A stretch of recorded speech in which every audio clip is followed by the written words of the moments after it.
Drift people, their thing is stickers. Unfortunately, one of them I stuck on, I didn't read what it said. And it said, 小学生は最高, something like that. Like, oh my God. Can you translate that for us, Jim? Hello and welcome to another episode of Trash Taste. I am your host for today, the host zone, because, well, I'll get to that because with me today is, again, the boys. And once again, I have another guest with me. We should just like preface that like every time Gon's a host, just prepare for a guest at this point. Like, oh my God. So do you want to introduce yourself to the lovely viewers? okay. Hello, my name is Alexi Smith from the YouTube channel Noriyaro. Ooh, Yay. nice. he's happy the to be drift here. guy. Yeah. Yeah, I'm well, one of the drift guys. I thought I'd reach out to you after your recent video and Thank you. yeah, it was So for anyone who doesn't know what you do you want to introduce your channel and kind of what you do on your channel? okay. Well, it's basically about car culture and drifting in Japan. You know, it's people know Tokyo Drift and stuff like that, but Initial D are the two main things. Right. But, cars are popular all over the world, and Japanese cars are popular everywhere, and this is where they're from, and I enjoy them, so I came here to do it. Nice. Yeah, I think because you reached out to us, I think like a month ago or something. Yeah, well, you obviously because now you're the huge caliber guest that you could actually get on this show unavailable, I guess, because they can't come from overseas. Right? Yeah. So I thought, okay, well, I mean, I'm here. I might as well reach out because Now's my time. this is my one chance to do this because I know about cars, which you've done a little bit of, and also about this sort of culture. And I really enjoyed anime and Not gonna lie, when you did reach out to us, like I think because we saw your Twitter post, I think what was it like maybe a week? We recorded our drift video in the middle of the week, I believe. Yeah. And then you were the weekend right after we recorded, and we were like, God damn it, man! We were just like, there shit, man. like a I feel week so ago, bad. and I felt bad, and I knew as soon as we saw like that Twitter and we were having this video in production that like some of the top comments would be, why didn't you invite Noriyaro You on? did not get Noriyaro in this video. It was the one opportunity and you messed it up. Well, here you go, guys. Here you go. Yeah. He's, I knew that we have a lot of crossover with our Yeah. viewers, and I knew that at least a lot of them would enjoy that, and it could add something extra to the content that you already did. So that's why I reached out. Yeah.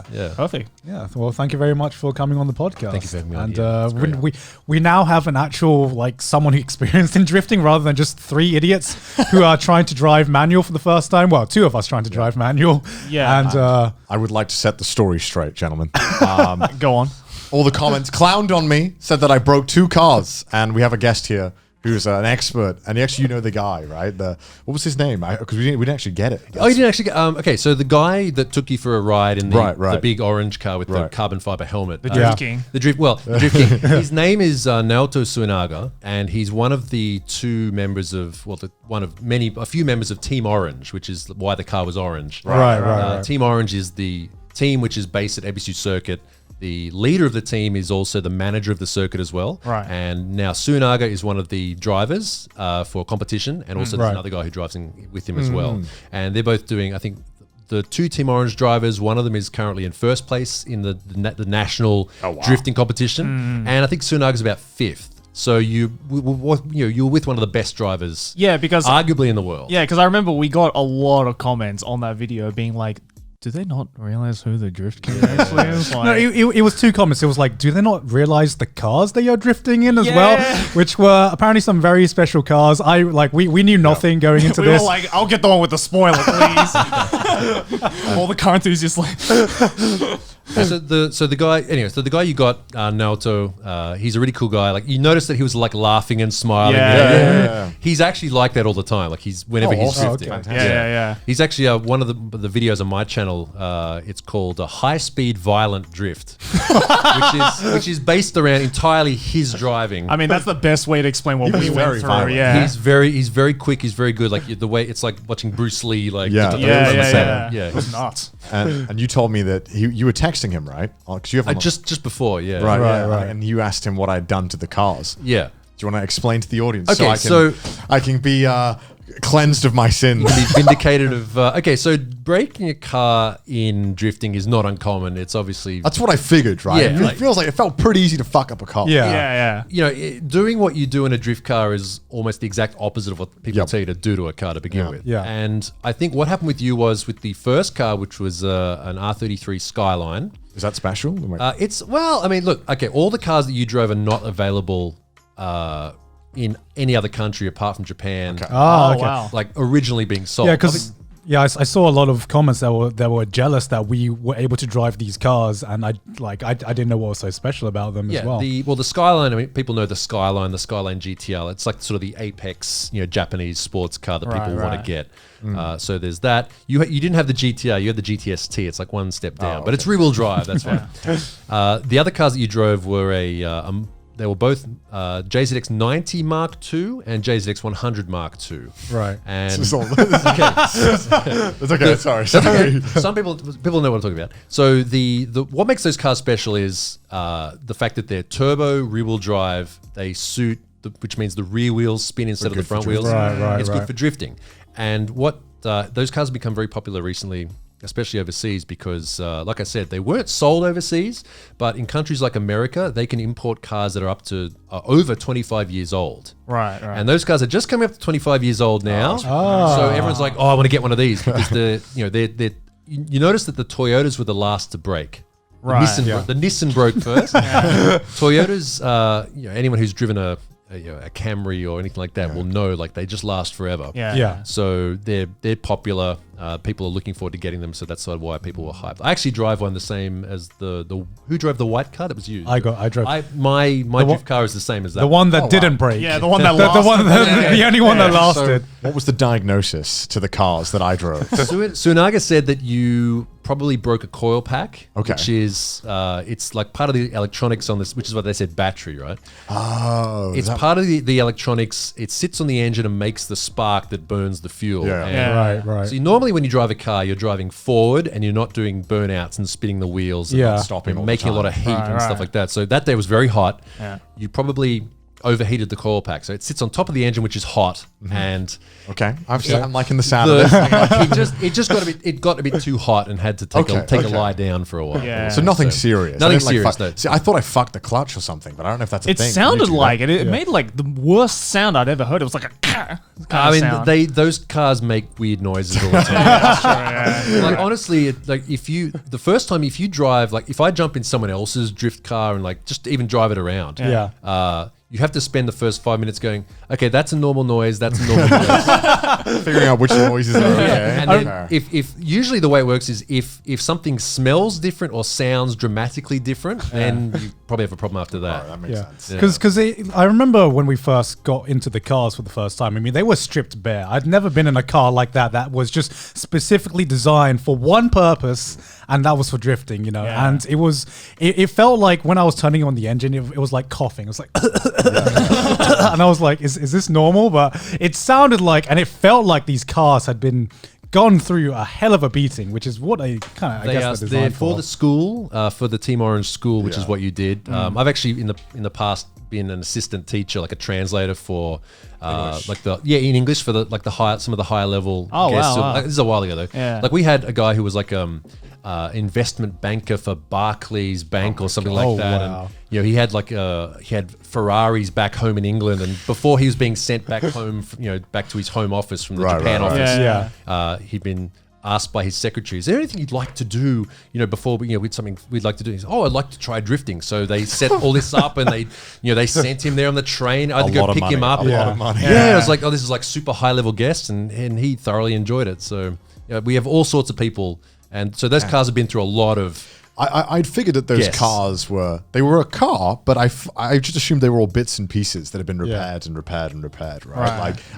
Can you even call it the car at that point, right? Isn't that like a philosophy question where it's like if you repair the farmer's axe or the ship of Theseus? Yeah, the ship of Theseus. A lot of them are like. I mean, I've seen at least the Skyline, I've seen it personally go through 2 clutches before. So. I mean, when they even opened the thing, all of the parts look like completely different ages. It looked like a timeline. It looked like like a Lego thing that your 5-year-old makes out of the bucket of Legos where none of the pieces fit together. It's I mean, it's a piece of work, I guess. Yeah.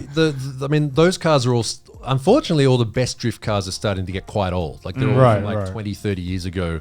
And, you have to start taking, you'll have some people will buy, if they have space, you'll buy 2 or 3 of these cars. You have them out the back. Something breaks, you take apart, or you smash it, you cut off the metal and weld it onto the car and fix it. Jeez. So they're all like that. It's unique. You can't love a drift car.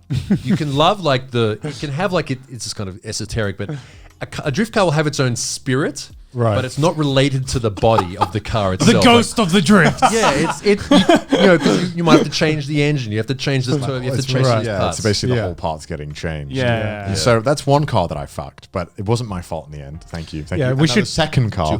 What was the second car? My car. He didn't get back to me about that one, so I don't know. So you probably did fuck that car. But you gave me a theory off the podcast saying that he reckons it's all the stalling that somebody did to it that might have fucked it. So on, please tell. I beg of you. So I'm assuming that you edited out most of the stalling you did. It's there was a lot more than what actually. I stalled a lot in that video, but that was probably maybe a third of the amount that I actually. I mean, we could probably make an hour special just on Joey stalling by himself. But probably to explain to our audio only listeners that probably didn't see the drifting video, so we made a drift special where you should definitely go watch. Which you should definitely go watch. Get off whatever platform you are. Go on YouTube. Get on YouTube. And we made a drift special where we tried to learn drifting for the first time ever. Basically, this was our first tried underline bold letters. Try. And I didn't break 2 cars. You absolutely broke 2 cars. But I guess for our listeners who know nothing about drifting, know nothing about car culture, do you want to explain what drift culture is, especially in Japan, from in layman's terms? Okay, well, drifting is if you've never done it before, is most people who have driven a car. Well, these days, cars have a lot of safety features on them. They have anti-lock brakes and stability control and all this sort of stuff, which sort of protects you a little bit from making too much of a mistake. Right. Yeah. But everybody who has lived somewhere where it rains a lot or it snows or something like that has had a moment where you've gone around a corner or a roundabout or something where the car has just sort of gone like this. Yeah. Or like that. And you're like, oh. Yeah. You get that crunch in your stomach. You're like, oh, that's not right. Yeah. Right? That's the feeling we're going for the whole the feeling of the out of, I mean, I think they said that in Tokyo Drift. It's you got to be out of control to be in control or something. Whatever. Damn. It's that feeling of being on the edge. It's like surfing or skiing. It's you're not gripping what you're on. You're sliding across it, and it's that being on the razor edge of that slide, which is just so much fun. Not everybody thinks it's fun. Some people do. I mean, the same thing. Some people love surfing. Some people love skiing or ice skating or whatever. Any of those sorts of things where it's something to do with like that. You can enjoy it. You're that's not for me. But then some people just get a massive rush out of that feeling. Yeah, it was a lot of fun. I remember experiencing the drift taxi for the first time. I remember having the conversation with Joey, which we didn't record, but Joey was telling me how it felt like the afterglow after sex is what you described it as. I was metaphorically rock hard after that. I was like, damn, dude, that was fucking I was like, damn, how am I ever going to get an erection again, man, after experiencing that, Some of the most chill I've ever been in my life was, driving back from a track day. Yeah. Must be so nice. At 9 o'clock at night on the expressway, just cruising along, going back home. It's cool breeze and everything. It's just like, you get every single organ in your body which can release some sort of chemical enjoyment chemical. It does that. It honestly does that. I've had times where when I first moved here and I remember I bought the car, I did this stuff, finally got to track day, and this one particular corner I hit it. It was a big long third gear corner, And I literally yelled out, "This is why I came to Japan!" It was that feeling. It was like I was looking for that. And He found his life purpose going around a corner. Wow, yeah. It's just really enjoyable. One thing I wondered when I was doing it, I was like, how the fuck do you get into this? That's what I was going to ask as well. You know, like you said, like skiing and stuff like that. Even that is like, I think a lot of people think skiing is kind of hard to get into, or snowboarding. It's not really. You just go to a mountain, you do the week-long. You just try it out, and you get into it, right? It's not that difficult. But with drifting, it seems like there's a lot more commitment, and also it's just way harder to get into. Like, because when we tried to do the drifting video, they initially wanted us to buy a car. We were like, well, the fuck are we going to do with the car after we're done, right? They're like, well, you can sell it back. I'm like, I don't want to fucking go through that. That sounds like a pain. But, you know, even you can rent skis, right? You can rent snowboards. How do you take that first leap to getting into drifting? And also, especially if you have no background, because those people at the track, like the kids who work there, I mean, they're like 17 teaching us, which is insane. But, you know, they'd obviously grown up with it. But how does someone who came from like investment banking, you know, get into it? Obviously, he has so much money, but how does which is one of the things you'll probably need is money, which is the biggest thing I found out. I did notice like that. Even just one day of drifting for us, where like some of us barely learned anything. I feel still costs a lot of money. So how do you get into it? Like, how do you take that original leap, and how do you know you want to do it? I mean, the pattern most people take, I mean, when I started at least, is you start with your daily driver. You have some sort of car which can drift, and you just try and make sure it doesn't break too much. Okay. You know, like you could, let's be frank. Most people start off on the street. Some quiet street somewhere. I mean, that's what most, you know, like a parking lot or something. Like a parking lot, or in the case of Australia, like an industrial area, or like some sort of mountain road, somewhere like a windy road somewhere, where you just go, you'll sit there for a few minutes, and okay, there's no one coming up behind me, there's no traffic, okay, let's go, and you do a little lap or something, or you know, you go with friends and spotters and things like that. So there's that. The best way is to go to a circuit. What got me when I started to understand the feeling was, I had an RX-7 back when I was like 18. I'd go to the track and drive around, and you know, it was all very like, oh yes, you know, grip driving and you know, getting good times and breaking points and clipping points and all this sort of stuff. I'm like, this is kind of boring. It's just kind of like doing the same thing again and again. But then I'd come in a bit too hot and brake too late in the back of the car. I'd sort of step out and I'm like, oh yes. Dude, that was sick. I want to do that again. I like try and like come out of the corner and put if you come out of a corner, you press the accelerator really hard. It's the same thing. I mean, look, it's like video games do the same thing. Mario Kart, whatever. It's like you do something and the back of the car slides out. And I do that, but then you have the flag marshals like, don't drift. That's and they get all annoyed at you. So you know, we started a little club in Australia, in Sydney, where I'm from. And you know, Sydney we represent. had Sydney, and we have track days, and we just go out there and you just do it. Like you just try. Like we'd watch, you know, these Japanese videos and these weird videos where they're talking. I can't understand what they're saying, but it's like, okay, we'll try that. And I can't understand what they're saying, but they're pulling some sick drifts. basically, I mean, the best thing these days is it's so accessible now. Like these days, you can. There's millions of videos and everything, and you can just get into it super easy. And you're one of them, right? I feel like I feel like no amount of videos could prepare me. No. Like I actually tried to, before the day of the drift circuit, I actually tried to watch like a basic like how to drift video. Fucking didn't help any, by the way, because there's no like you can read up about it and learn about it all you want, but there's a different feeling where you have to where you're just in this car seat and in the moment, and you just have to you kind of have to feel your way through. It's a massive seat of the pants thing where you're trying to unlearn what you already know. Like if you're already a regular driver, you're doing everything is the exact opposite of what you should be doing. You're not supposed to rev the engine. You're not supposed to dump the clutch. You're not supposed to spin the wheels. You're not supposed to slide around. You're not supposed to do any of that stuff. So it's the Yoda. You must unlearn what you have learned to start off with, and that can be a bit of a hurdle for some people, and for other people who maybe have a bit more of a feel for it, then you get over that hump a bit faster. But honestly, look, anybody can do it. It's not an unusual skill to be able to drift. I mean, I managed to somewhat pull it off at the end of the day, and yet, you know, I went into it not knowing how to drive a manual at all, right? So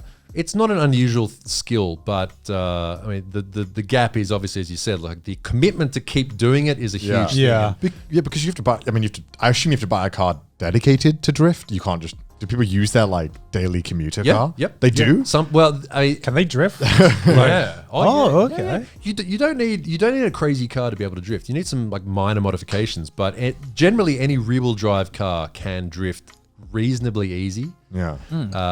And the downside is though, like if you have to go to work on a Monday morning and you broke something on, I was gonna say, I've like- done that too. Like I've broken a gearbox at the track and I have to go to work on the Monday, and it's like, well, I've only got like first, second, and fifth gear. It's like, okay, it's like,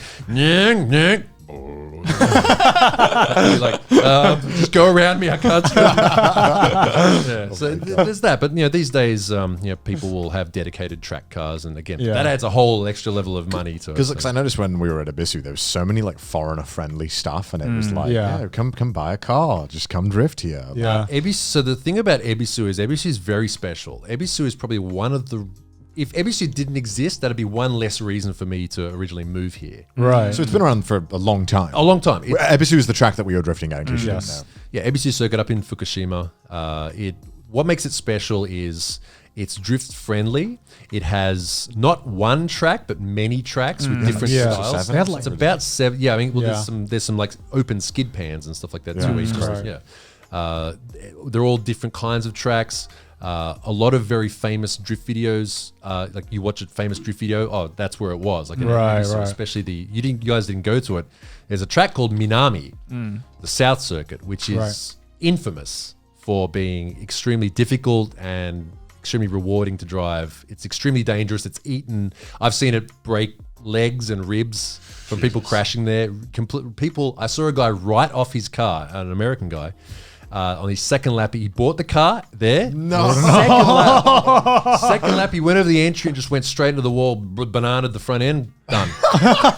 Yeah. Have you ever had any bad injuries, or have you ever had any bad crashes or anything like that? I mean, knock on wood, no, but you shouldn't ask the person who drives cars that sort of question. Oh God, what an asshole! I'm sorry. A lot of small crashes, but I mean that sort of comes with it. But yeah, I've seen there has been some very severe injuries at Ebisu Circuit from. I can imagine. only right? imagine. It comes to the sport, right? Yeah. I mean, Yeah, I mean, it's motorsport. It can be quite sketchy. I mean, it used to be a lot better because the speeds were lower and people weren't quite as extreme now. But now everyone's just going flat out the whole time. Yeah. Yeah. That's terrifying. Cars rolling over and. Yeah. Okay, here's a question I want to ask though. As someone who like is into the drift scene, obviously, Initial D, legit or no?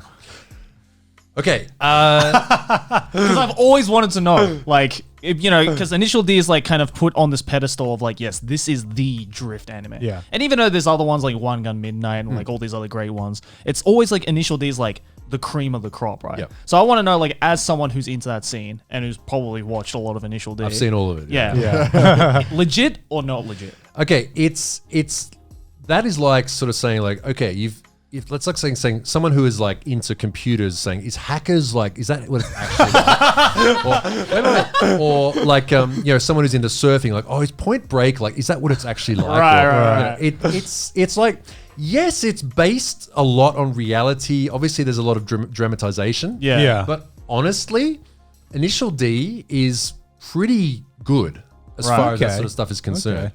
Now, so going all the way back to the start, the mangaka Shigeno Shuichi, who wrote that, his specialty is sort of like teenage romantic drama and motorsport sort of thing. Sort of combined together. classic combination. Well, I don't know. I guess it's like a sort of a 1990s Japan. Sort of thing. I don't know, but, he's done other ones like Buddy Buddy Densetsu, which is based around motorcycle racing. Oh, okay. That was also an anime as well. There was another one, I think it's like something Blue Sky, I forget the name of it, which was like the precursor to Initial D, where like the main character drove an A86, and that's the main car in Initial D. Yeah, that's the main car in Initial Yeah. D. And it was set at like some sort of rich kid's summer like tennis camp or something like that. I don't know. Right. Drifting around the tennis court. Well, there was some sort of thing with like anyway. So then came out Initial D. So yes, it's mostly true because back then in the late 80s, early 90s, if you went up to the mountains in Gunma, Saitama, anywhere around Tokyo, you'd find dudes in like these little cheap rear-wheel drive Corollas or Silvias or things like that. Yeah. Just having fun, sliding around, enjoying a Saturday night. Yeah. And at the same time too, yes, there were races done up there. I've spoken to... See, this is one of those things where the reality is almost better than the fiction. Right. Oh, okay. I've spoken to people... I've actually met the Takumi Fujiwara, like the real guy. The guy who inspired the character. Yeah. There's a guy, he worked at a tofu shop and he would deliver the tofu up to the top of the mountain or some stuff. So it's all based on reality. Yeah. So cool. Like there's one guy I did a job with him once where he's a Gymkhana champion of Japan. Gymkhana is where you it's like what you did with the cones. Yeah. Where you got to drive around as fast as possible. Like an obstacle course kind of thing. You got to remember it too. It's like you got to go forward, then backwards here and around this 3 times and back. It's very complicated. It was a bit more complicated than what we did. And so he's like one of the Japanese champions. And I was talking to him about, we used to go out to this certain mountain. I had a CRX out there and I was the fastest guy on the mountain. And then one day these guys showed up with a bunch of Civics and they were faster than me. And I was like, I need to beat these guys. And we had races and it's like, this sounds exactly like Initial D. Like a little gang war going on. Yeah. It's the same thing. And like all the stuff you see in Initial D, like for example, there's a scene in that where a bunch of gangsters come up the mountain to like one of the other street races calls like a bunch of gang members to come up to fight. Of course. One of the Takahashi brothers. Yeah.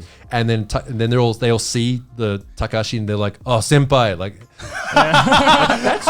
that's real. Like guys would see, this is the thing about, because it's street racing, it's not legal. Right. Yeah. So guys who are out to look for fights would actually go up there and like try to start fights with street races and stuff. All these little points you see in that are like based on some sort of reality. Okay. Yeah. That's pretty So cool. it's pretty good. Like they talk about the different kinds of cars that their strengths and weaknesses, and like some cars on certain Toge and stuff like that. Like the one with the spiral GTR which loses its brakes going down a hill. Right. And the other 2 cars have to go in front, like stop it with the like that.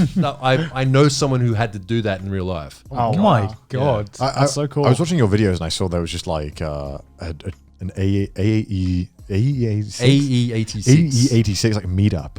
Like in the place where it was, and there was fucking tons of them. Yeah. That was so cool. Yeah. So I guess fortunately or unfortunately, I guess it's one of the things that made me confident to reach out to you guys was some of my most popular videos on my YouTube channel are based around Initial D. Yeah, of course. And anime culture as well. So, yeah. it's I mean, if you think about it, it's just a very expensive cosplay. It's a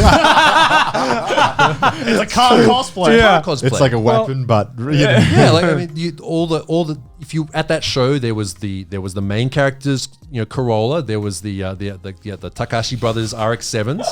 Even the new manga that's out now, what's it called? Ghost, MF Ghost. Yeah, made by the same, like the new 86 with the number on the door. Like the people do cosplays of these like car cosplays. It's cosplay with attitude. That's what it is. And I noticed that even like the Japanese people like knew you and were like fans of you.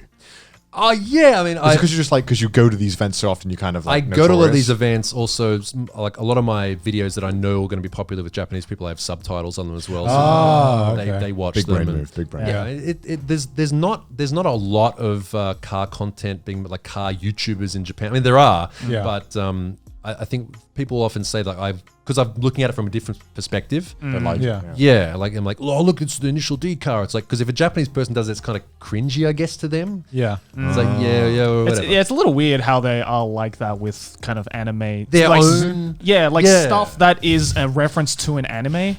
And it's like, oh yeah, this is Initial D thing. I get anyway, whatever. It's like, dude, it's like, be proud of it. It's fucking Initial D. It's cool.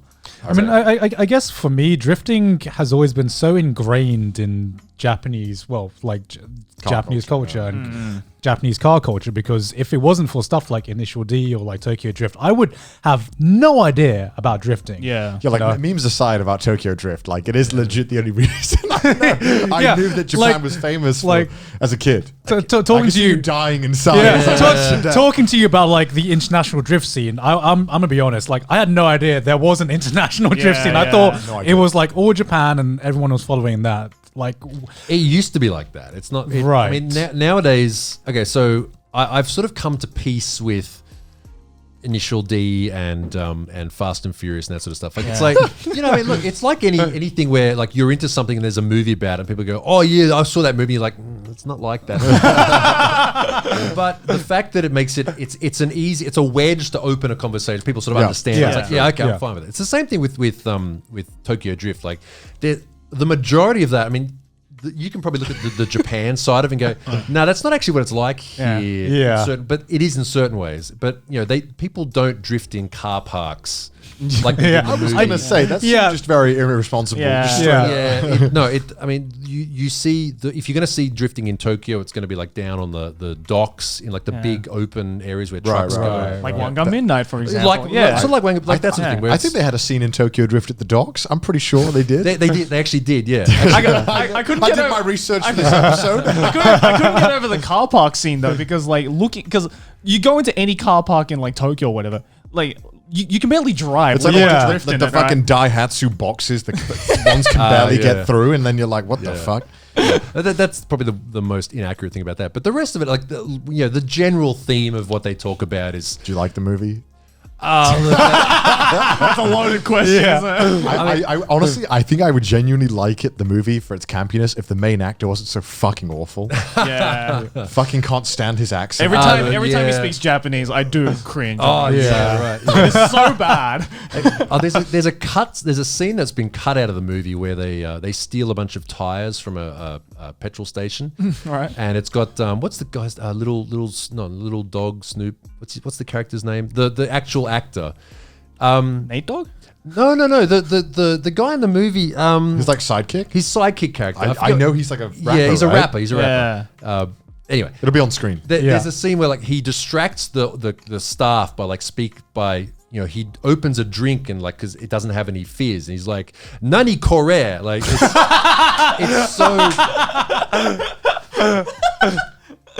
Kansan jane daro. Like it's just so bad. Oh man, it's so bad. But look, it's fine. Like I said, I've come to peace with it. It's like I said, it's horrible campiness, but it is a good general overview. And there are some scenes where they kind of get into the side of it where it's kind of like being escaping from reality and free because honestly it is like that. Like you go up to the mountains at 2 a.m. and all you can hear is like the sound of the crickets and that and maybe a river nearby and that's it. And then all of a sudden you hear this like screaming coming from the distance and it's a bunch of cars and the headlights shining through the trees. And they come through there. It is very cool. Yeah. Right. I've seen footage of like the late night drifting stuff and it's like there's a part of me that's like, oh man, that'd be so cool to be in. But then at the same time, I'm like, that's so dangerous. I like my life. You know what I mean? Yeah, that's exactly.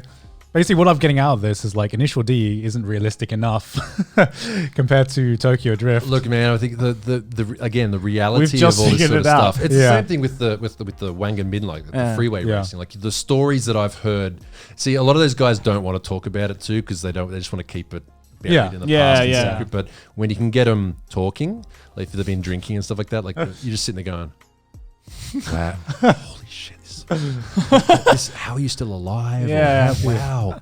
Yeah, it's really it's so cool. It's like a lot of stuff like in Japan too, where you get here and you meet these people. I mean, same thing with this industry too. It's like you meet them and you hear what they did and stuff they've done. It's like I almost feel like because of how the culture is and how like strict everything is, I've met like the craziest fucking people here that just do not give a fuck and they're like, all right, this is what I used to do, and I feel like I've never met anyone like this in the UK because everyone's kind of like, I don't really care about the rules, but I feel like when you get a society that's so strict, it normally you get characters. And they're you hear some of the craziest stories that you don't normally hear about, and you really have to drag it out of them. You know what I mean? They'll just mention like this offhand or off the cuff thing. You're like, just say something. You're like, what? Please elaborate. Oh my God. I mean, so you were mentioning that you know Initial D very well and all that anime, but I'm curious, do you know actually like any other anime? Or any other? Are you into any anime? Okay. You are on an anime podcast. Yeah. Okay, so one of the anime podcast. Again, one of the things that made me a bit more confident to reach out to you guys was that I used to be massively like into anime a long time ago. Yeah. Like, how long ago are we talking? Okay, so it's 2020 now. I was in probably like middle school, high school. So like we're talking like 1994 94, I'd say, was 92, 93, 94 was when I Fuck, you were in started. high school before I was born. Yeah. I was 2 years old. This is the era of VHS rental tapes and Right, of course. just going forward, people, IRC listservs and stuff, like downloading random, getting throttled, downloading too much stuff, swapping CDs and things like that. Burning So CDs. how did you get anime back then? How does one get into anime back then? What was like the entry point? Oh wow. Well, most people say like, oh yeah, I saw. What was the actual name for Macross? Robotech, Robotech, things yeah. like that. Like, okay, so every time I would see, and this sort of, I watched the podcast with Chris, Yeah. when he talked about this sort of thing, where just every time you see something from Japan, there was just something about it that just kind of resonated. Yeah. with, like, Yeah. Okay, you know what I'm talking about? Yeah. Like, you just see like, I this is my aesthetic. I like this. Yeah. So every time I saw, and sometimes you don't realize what it is, and you're like, oh, that was actually a Japanese anime, right? Or like even stuff like Inspector Gadget, which was, it was a French, all those French Japanese productions back then. Like there's something about it because it was animated in Japan. Yeah. Yeah. And slowly, it just starts to be like, you see this tape at the Civic Video, which is my local rental shop. Like, what is this crazy looking thing? This rated R18. Oh, and you take it to the can and like, because they don't care. It's like, oh, it's just some animation, whatever. Like that. Yeah. It's like, Wicked City and things Oh, like that. I love Wicked City, dude. So you got into anime during like the fucking 80s, 90s OVA boom. The manga VHS era. Oh my god! It was Yeah, it was amazing. Everything. I just go there and rent that stuff, and it just went from there to that was kind of like a golden age in and of itself. Yeah, Wasn't because it was like everything you could like. Anime was so brutal back then. Oh, yeah. Everything was Devilman Crybaby. Yeah, essentially. pretty much. You know what I mean? like Wicked City, Ninja Scroll, Vampire Hunter, D. Violence Jack, Yeah. like shit like that. It was just like so fucked up, but it was so good. Cyber City Oedo 808. Yeah. Akira. So I'm actually wearing my Akira shirt. That's that such I- a sick Akira shirt too. Right. So this is about 20 something years old. I just thought I'd wear it. shit. Wow. Just wear it here today. Again, Akira, all that sort of stuff. It's just like blows your mind. Like, oh, this is so cool, and it was just always enjoyable. Any sort of media you can just get your hands on. Back then, like the UK video game magazines were very good with that sort of thing. Like they you don't know about that? No. So there was from what I could tell, there was a huge like grey import scene back in the day for video games. So people they'd be playing like Japanese stuff all the time. And these certain video game magazines, they'd feature a lot of Japanese content. I do remember like roughly having some memory of seeing a lot of Japanese stuff growing up, which is why I think eventually I did get into it, because I always thought like you said, every time you see it, you're like, man, that's really fucking cool. Like, and it always just happened to be Japanese stuff. That was always the thing that stuck out to me. Yeah. So was it like a Nintendo Power, but like not a legit? We had a Nintendo lot of those Power? in the UK. Yeah, there are a lot of own brand I ones. forget what it was called. Hyper. It was called Hyper.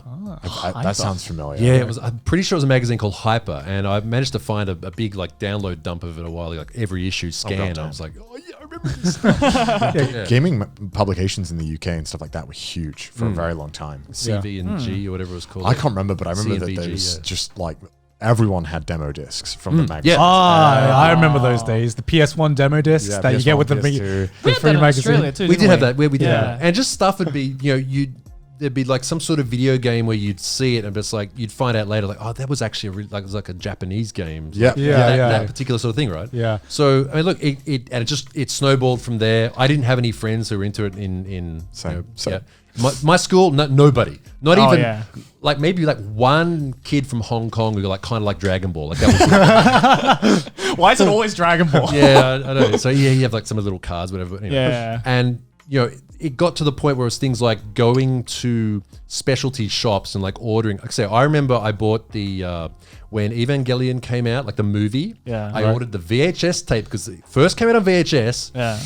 No subtitles. I wanted the highest quality, and I downloaded the script.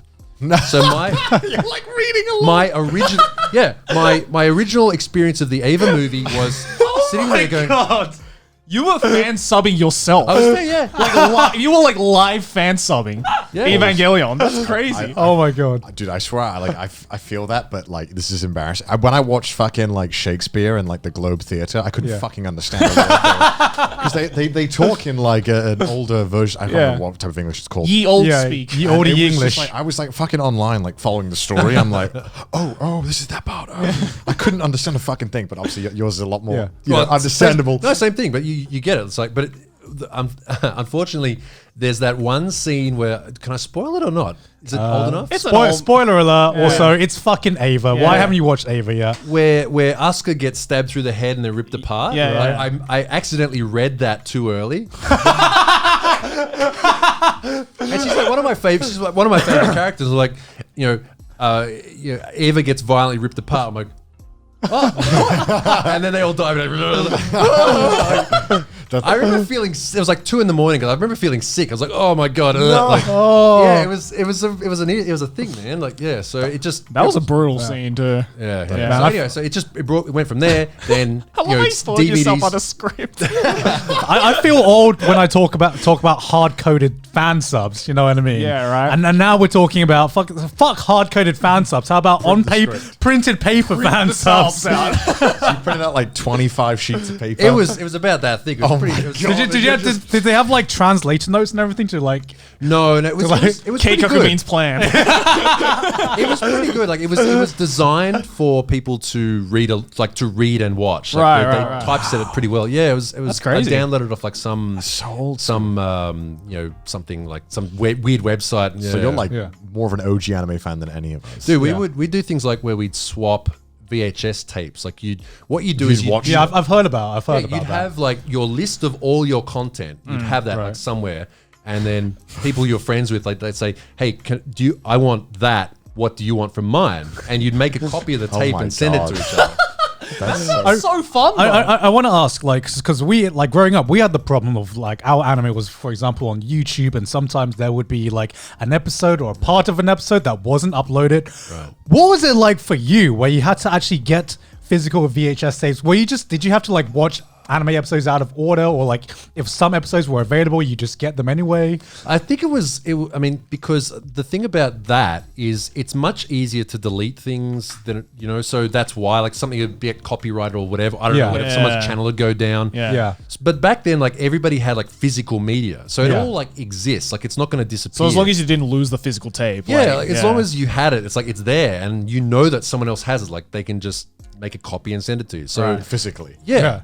And people would be because back then people were like hardcore into it, so they'd have a complete collection. That wasn't really an issue, no. Right. Okay. Wow. If you wanted to see something, it was. Was it expensive?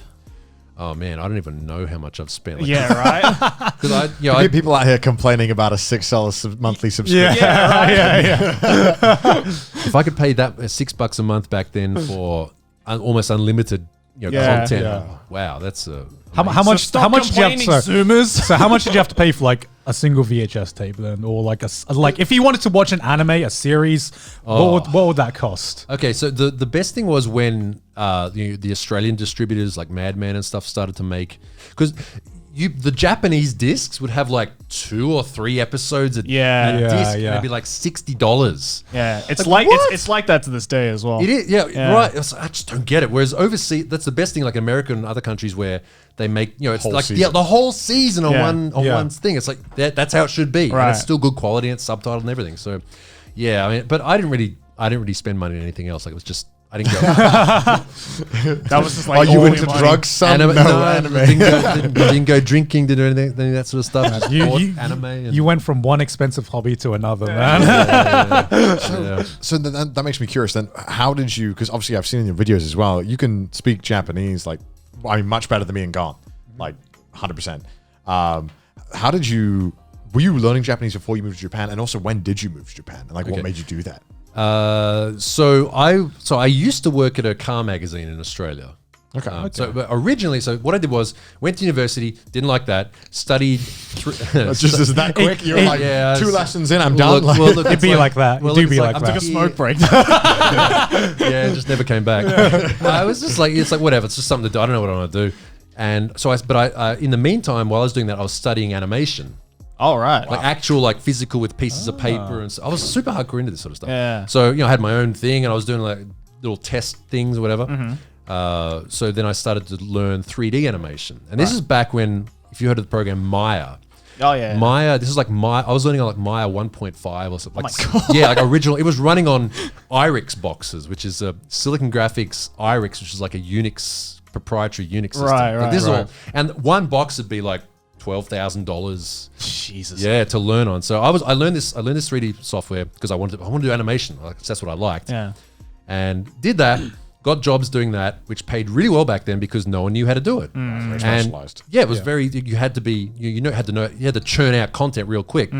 And so I was young. I was like 23 or 4 or something, and I'd go there in the morning and work hours and hours, and nothing else to do. So I'd always get the work done. Got paid really good.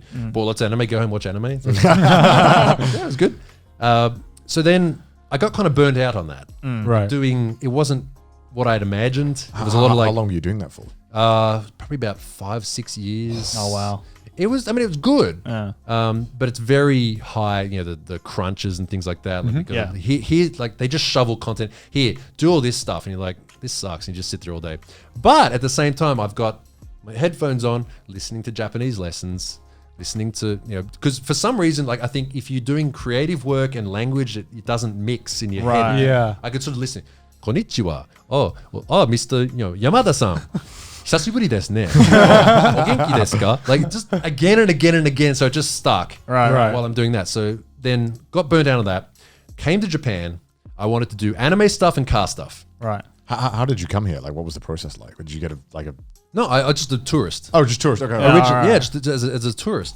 I wanted to see car stuff. Wanted to see anime stuff. So I went to Akihabara. It was all in a notebook, all written out. Yeah. No Google Maps. None of this. I didn't know what I was looking for. So what year was this? This is like 2005. Oh, fuck. Oh my god. Yeah. It was like I was blind. Yeah. Yeah.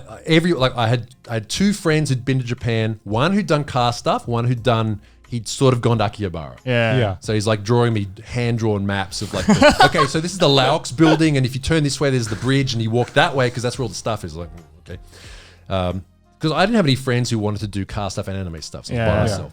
So you've done the same thing, I'm sure. You burn yourself out. You get up in the morning, you go do stuff all day. You don't eat, you don't drink. You just do more of this sort of stuff. You go back to the hotel, fall asleep, wake up, just do it again. So I go out again and went up to Ebisu Circuit by myself.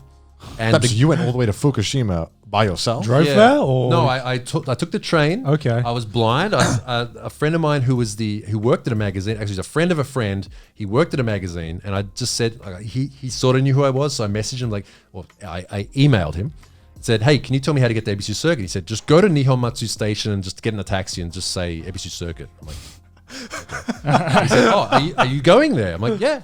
Oh, can you write an article about the event for the magazine? Yeah. So I've got my mum's little Panasonic digital camera, 32 megabyte memory card, not gigabyte, megabyte. Right.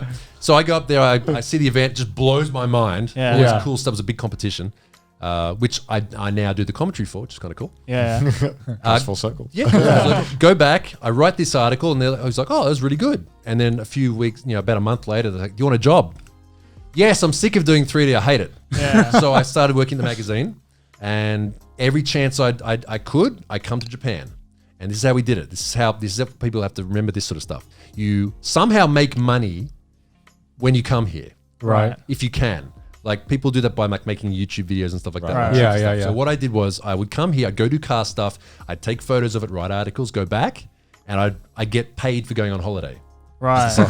It's a double win. Yeah, right. It's like this is perfect. I have gamed the system. Right? So Yeah. I thought, okay, I've got this figured out. And it got to the point where literally everyone I knew was like, Lexi, just shut the fuck up and go live there. That's all you talk about. Oh, my car friends, everyone's like, Alexi's Japan this, Japan. Well, in Japan they do this, in Japan they do that. So just go. I said, okay, fine, I will.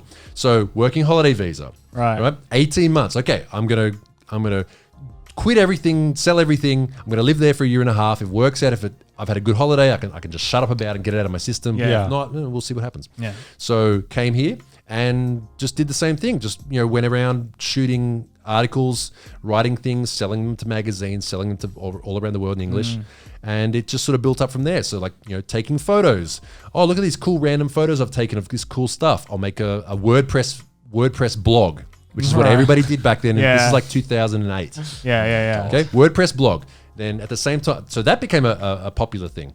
Then this is really cool. I've got this little Sony vloggy camera. It only shoots. I think I had the exact Yeah, same same camera on it. Yeah. So like, let's just shoot this car doing something cool because it looks, it's moving, it's making noise. Yeah. Here we go. Cars do that. Cars do that. They do that, right? That's what makes them cool. Was it the old like Sony handycams? It was a tiny little one. Oh, okay. So shoot all that, and then that goes on YouTube. Well, that becomes more popular. Magazines aren't popular. They don't make any money anymore. They don't want to pay $800,000 for a big article these days anymore. Right. Okay, YouTube pays money. Let's do YouTube, and it's just sort of snowballed from there. So then, how did you transition from doing all the online stuff into then actually like living here permanently? Because I assume you had to figure out a way, right? Yeah, I mean, this is one of the biggest questions. Everyone wants to know, like, how do you live in Japan? Because we get it all the time as well. Sure. Yeah.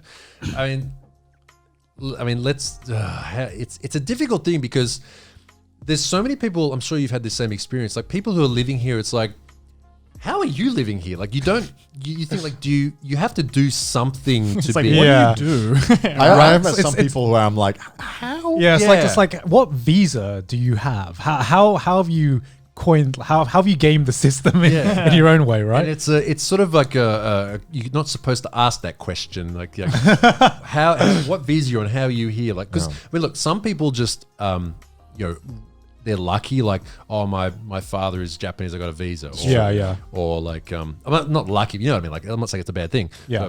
Or like for some reason they're here.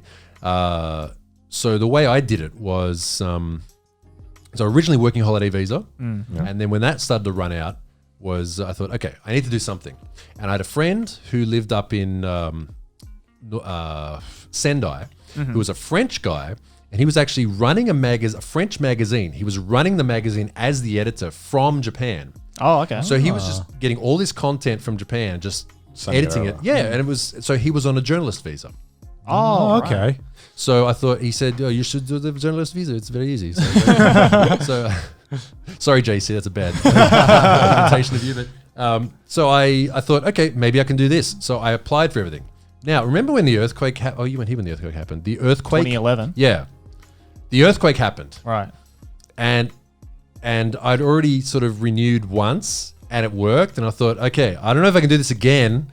It was kind of easy the first time because I managed to get like a contract from a magazine. Right. And I don't know if it would work these days or not, but I had proof that I'd been doing that job for a long time. And the best thing about being a journalist is you don't need any sort of like qualification. Yeah, you don't. All you need is like, I've done this for a long time. I'm gonna keep doing it. Yeah, I'm gonna keep doing it. These guys are gonna pay me to do it. Okay, so I sort of convinced a magazine to give me a contract. Like, look, you want this content? Give me a contract. Yeah. Right. Okay. So I got that. I showed it to him. Then again, that whole earthquake thing happened.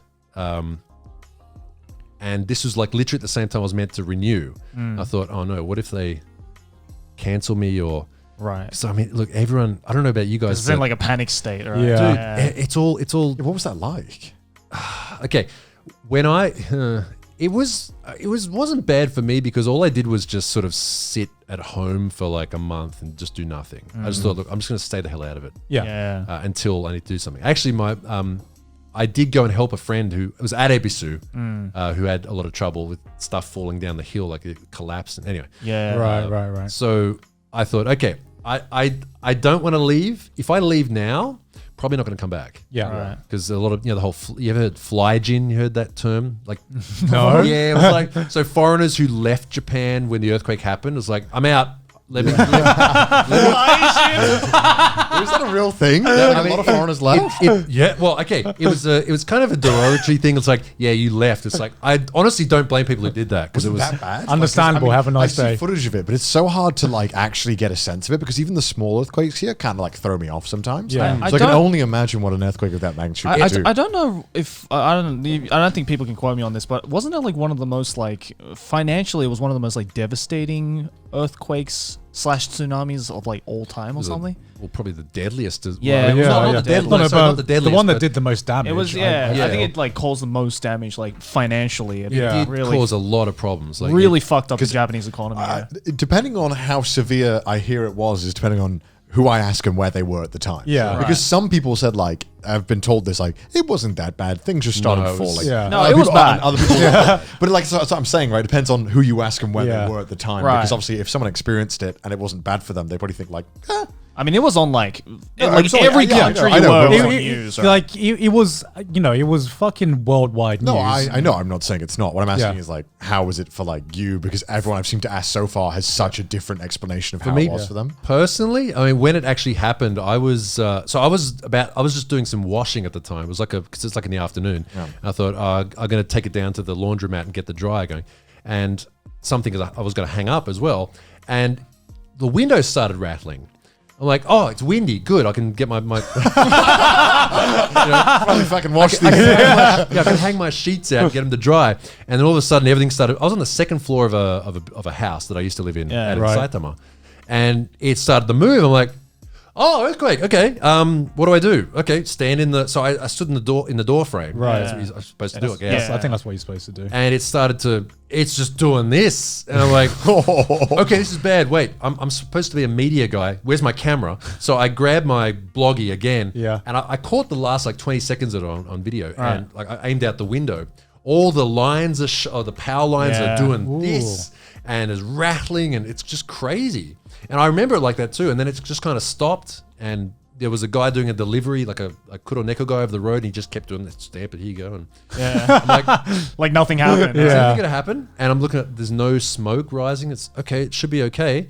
And so I put my stuff in my laundry in the thing, went down to the laundromat, and I'm in there just sitting there waiting for it to dry. I was like, okay, I'll go shopping maybe in a minute.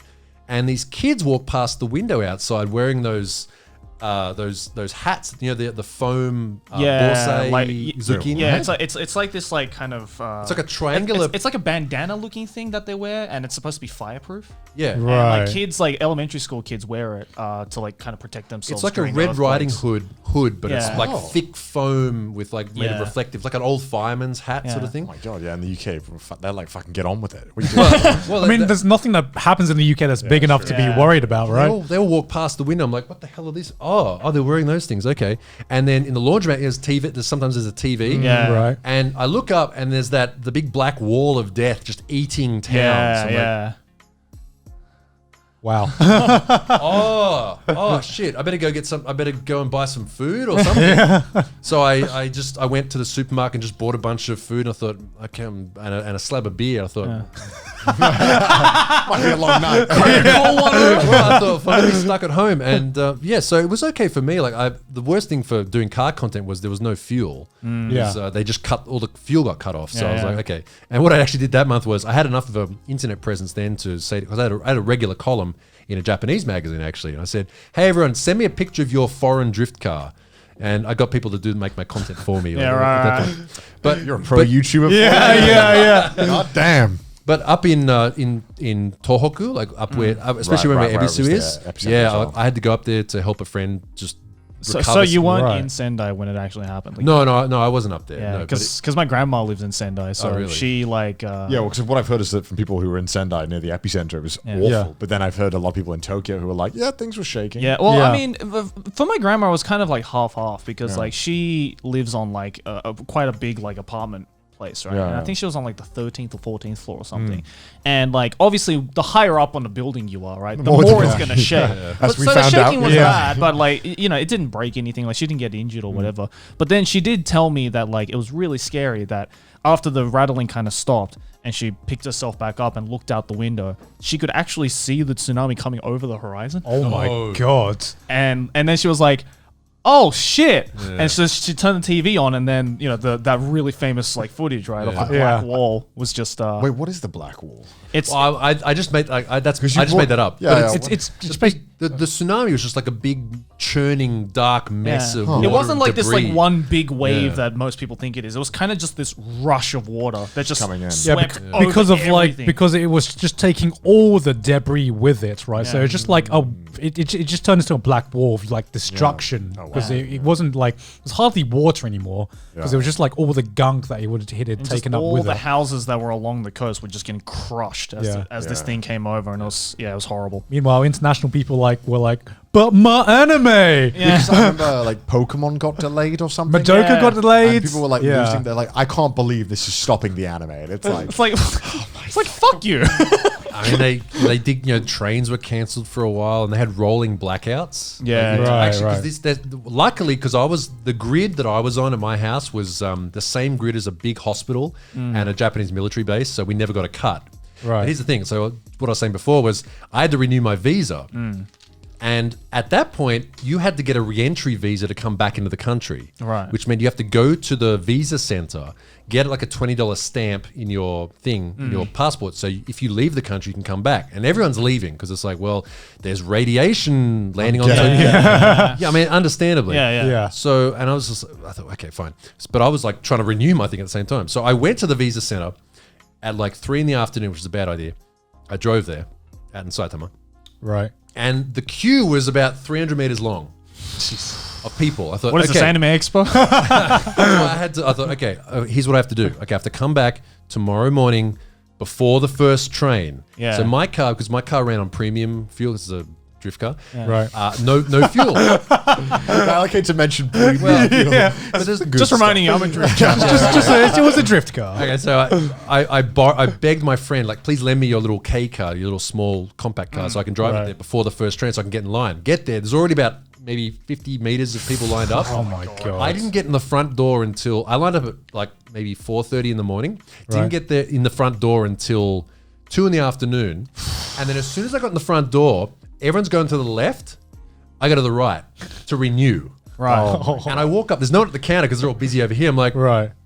and someone walks past like, what do you want? I'm like, oh, I want to renew. And they're like, oh, okay. They just take it. They sort of just flick through and like, you got your tax thing in there. It's like, oh, I forgot that. It's like, oh, don't worry about it. They just couldn't be bothered. They couldn't be right? bothered. Yeah. And I got the renewal. It was great. It was, God but, damn. And then just as I went back, I was like, oh, that's over. Thank God for that. I can go home. Went to the car park to get my. It was a coin parking with the little gates. Right. So get in the car, go to drive out, and go to the gate. Put my money in the machine. All I had was $100, like a 10,000 yen, like $100 bill. You can put them in the machines here. Put it in the machine. The gates open. It's like, where's my change? 4 o'clock. Scheduled blackout. Oh no! So the machine ate my $100 bill. I'm like, oh no! Yeah, like I look around, like all the lights are blanked out. Yeah, and people right. are coming out of the bank because it just got blacked out. I'm like, oh no! So anyway, I called up, and this being Japan, there was a very lovely girl, and she's like, answering the phone. Yeah. Like, I'm sorry, the machine ate my $100. She's like, oh, don't worry, okyak-sama, we'll make sure it's okay, and we'll send you the money. We'll get you information of your bank. Sure enough, like a week later, they did it. So I mean, Japan's the one country where you probably wouldn't mind a machine eating your money. Yeah. You know you're getting that back. You get it Yeah, back. you're getting it back. Yeah, exactly. So yeah, that was a thing. So since then, but now I'm married with kids, and I'm an adult now. So Gosh, terrifying. Proper adult. What's that? real What's that adult. like? yeah. I gotta ask though, because you came to Japan like at a obviously much earlier than us. Because for us coming to Japan, there's plenty of resources for us to like learn about what Japan life is like. We have like a lot of way more vloggers and more YouTube videos and more resources that we can look at. But what was it like for you? Was it almost like coming in blind? Like what was it like coming to Japan back then compared to how it is now? I mean, the first time I came, the time I moved here, I'd already been here about 6 or 7 times. God damn. Either doing, mostly doing work or like what I said before, like I go on holiday and, so I had a lot of friends, make friends with people who speak English and stuff. I'd have floors to sleep on and Yeah. Right. contacts and things like that, which, with Japanese people, they're very friendly. Like you can impose on a Japanese person terribly for like 2 or 3 days, and they kind of they don't mind. It's like, yeah, you're only gonna be here a couple of days. That's fine. Yeah. Right. So I had a pretty good idea of what I was getting into at that point, and I knew I'd have I sort of set myself up with people. Okay, I want to buy a car. I want somewhere to stay. I need all this sort of stuff, and I kind of worked out how to do it.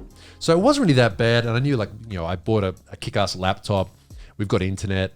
When I first arrived and I was staying at my friend's house, they had internet there. I'm like, oh, is there like a download limit? I don't want to, I don't want to get throttled. And they're like, what's a download limit? I love this country. Every Australian coming to Japan. Yeah. Right? Does Australia still have download limits? Oh, not now. I don't. Well, I do you know don't know, probably. America does that? No, it does. Yeah. America does too, and I couldn't Yeah. believe it. I was like, "What do you mean you only get 3 gigabytes a month?" You Yeah. can't do Yeah. shit with That's that. ridiculous. I use like 20 gigabytes a day minimum. somehow. Yeah, for like YouTube and Netflix nowadays. How'd you do that? It's criminal, man. It's criminal. Man, I wonder, like, how is... Because I feel like when I've asked Japanese people who've been, who are like 30, 40 plus, how Japan was back then, they're like, oh, not much has changed. But I think because they've been living here, they don't see it that way. I wonder, like, as someone who came here in 2005, how is Japan, like, different then from now, like, majorly? Is there anything that's changed, like...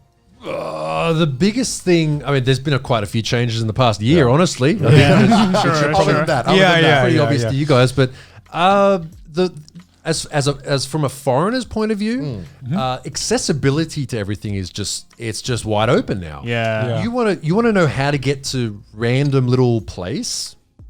Google. Yeah. That's it. And there's pictures of what it looks like. And it's just so easy. Like no matter where you want to go, it's much easier now. Whereas back then, like for example, going to Akihabara, you'd find some random guy's blog that he was like obsessed about, because the problem was like back then people would flavor their content with their own tastes, bias things. Like this guy was obsessed with finding like laser discs, certain things, and laser discs and porn. I just forgot that bit. The only 2 reasons you should go to Akihabara, right? Laser discs and porn. I mean, one of them's been phased out. The other one hasn't been. The other one has exploded in popularity. It would tell you all these places to go, and he had like where all the anime studios are. Like here's Gainax, here's whatever. And it's like if you want to go, they had a map of where they were. It wasn't a map. It was just like this. Explanation. Like it was like a literally.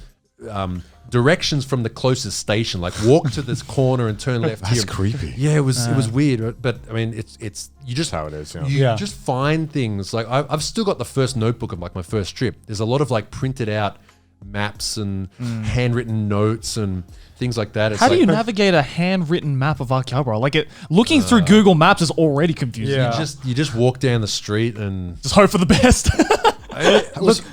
Go ahead, guys. Well, I mean, it's so. No matter where you turn, it's like there's something. Yeah. And even if you want to look, I've sort of found about Japan is you focus on one thing and then see what you find along the way. Because you'd always find like these random, like, I mean, all the best stuff is like, oh, what's this random floor? Oh, it's like some doujinshi shop, and you find, oh wow, there's all this cool stuff here. Like that's True. So you didn't really need it back then. Was there many foreigners back then, like in Japan? Because there isn't that many now, but I imagine it was even less back then. So for Akihabara, the biggest difference between then and now is there's less video games and more the claw machines. Ah, okay. The billboards are more blatantly. How do I put it? Like, Just say it what it is. Say it. Well, like a lot of titties and ass. A lot of lewd stuff. Yeah, a lot of lewd. Lot more waifus The nowadays. concept of lewd is definitely the boundary has gotten further. It's more like bam. Although on the other hand though, the eroge shops are not like right out in front anymore. Like they're all underground now. Yeah, aren't they're they? like 'cause back then like on the front of the eroge shop, they'd have like the big wall with like each of the games and a little ticket. Yeah. So you on the street, you're like, I love this, something sister something three. You go inside and buy it. Whereas now it's more sort of all shut up inside. But it's more like tourist friendly. Like they still have like the maids and stuff. Also, the maid stuff. Like that was none of that back then. Oh, really? Was it not? Yeah, like originally. I mean, there were, but now it's like every corner it's like the new made one. And Yeah. Like there was the big ones, but there's not all like the the little niche ones, like the ninja ones, the ninja one, army the ones, tsundere one, like the Yamato one, the whatever. I think I watched a documentary yesterday of an Akihabara. That was like 2005. It was this horribly edited documentary. Right. It was edited like a horror show. But it was I mean, that's what every anime documentary was like back then. Yeah. I don't even know what it was supposed to be though. Like Yeah. it was, I couldn't figure it out. But there was like they were showing some maid cafes around, but it looked like very early on. Yeah. Like so, I think that like was around super sketch. I think that was around the time it happened because they were following the author of Higurashi Oh, okay. Yukishi. and his family. Oh, And wow. it was really weird because in this documentary, for some reason, I know this is going on a tangent, it just made me laugh my ass off there because it's a super serious documentary. And the guy with Higurashi, he had his whole family helping him make it. And then his dad was in charge of research. And his dad, dead ass to the camera, goes, "Yes, I had to study how much gas it would take to blow up a classroom for one of his novels." And I was like, what? You just said that? Like, he said it like it was nothing. Like, how much gas to blow? How did you find that out? Like, what resources is there out there? Like, It's the difference between a large explosion and a small fire. I'm like, did you really have to find out how much gas there was? Could you not have made up some arbitrary amount of gas?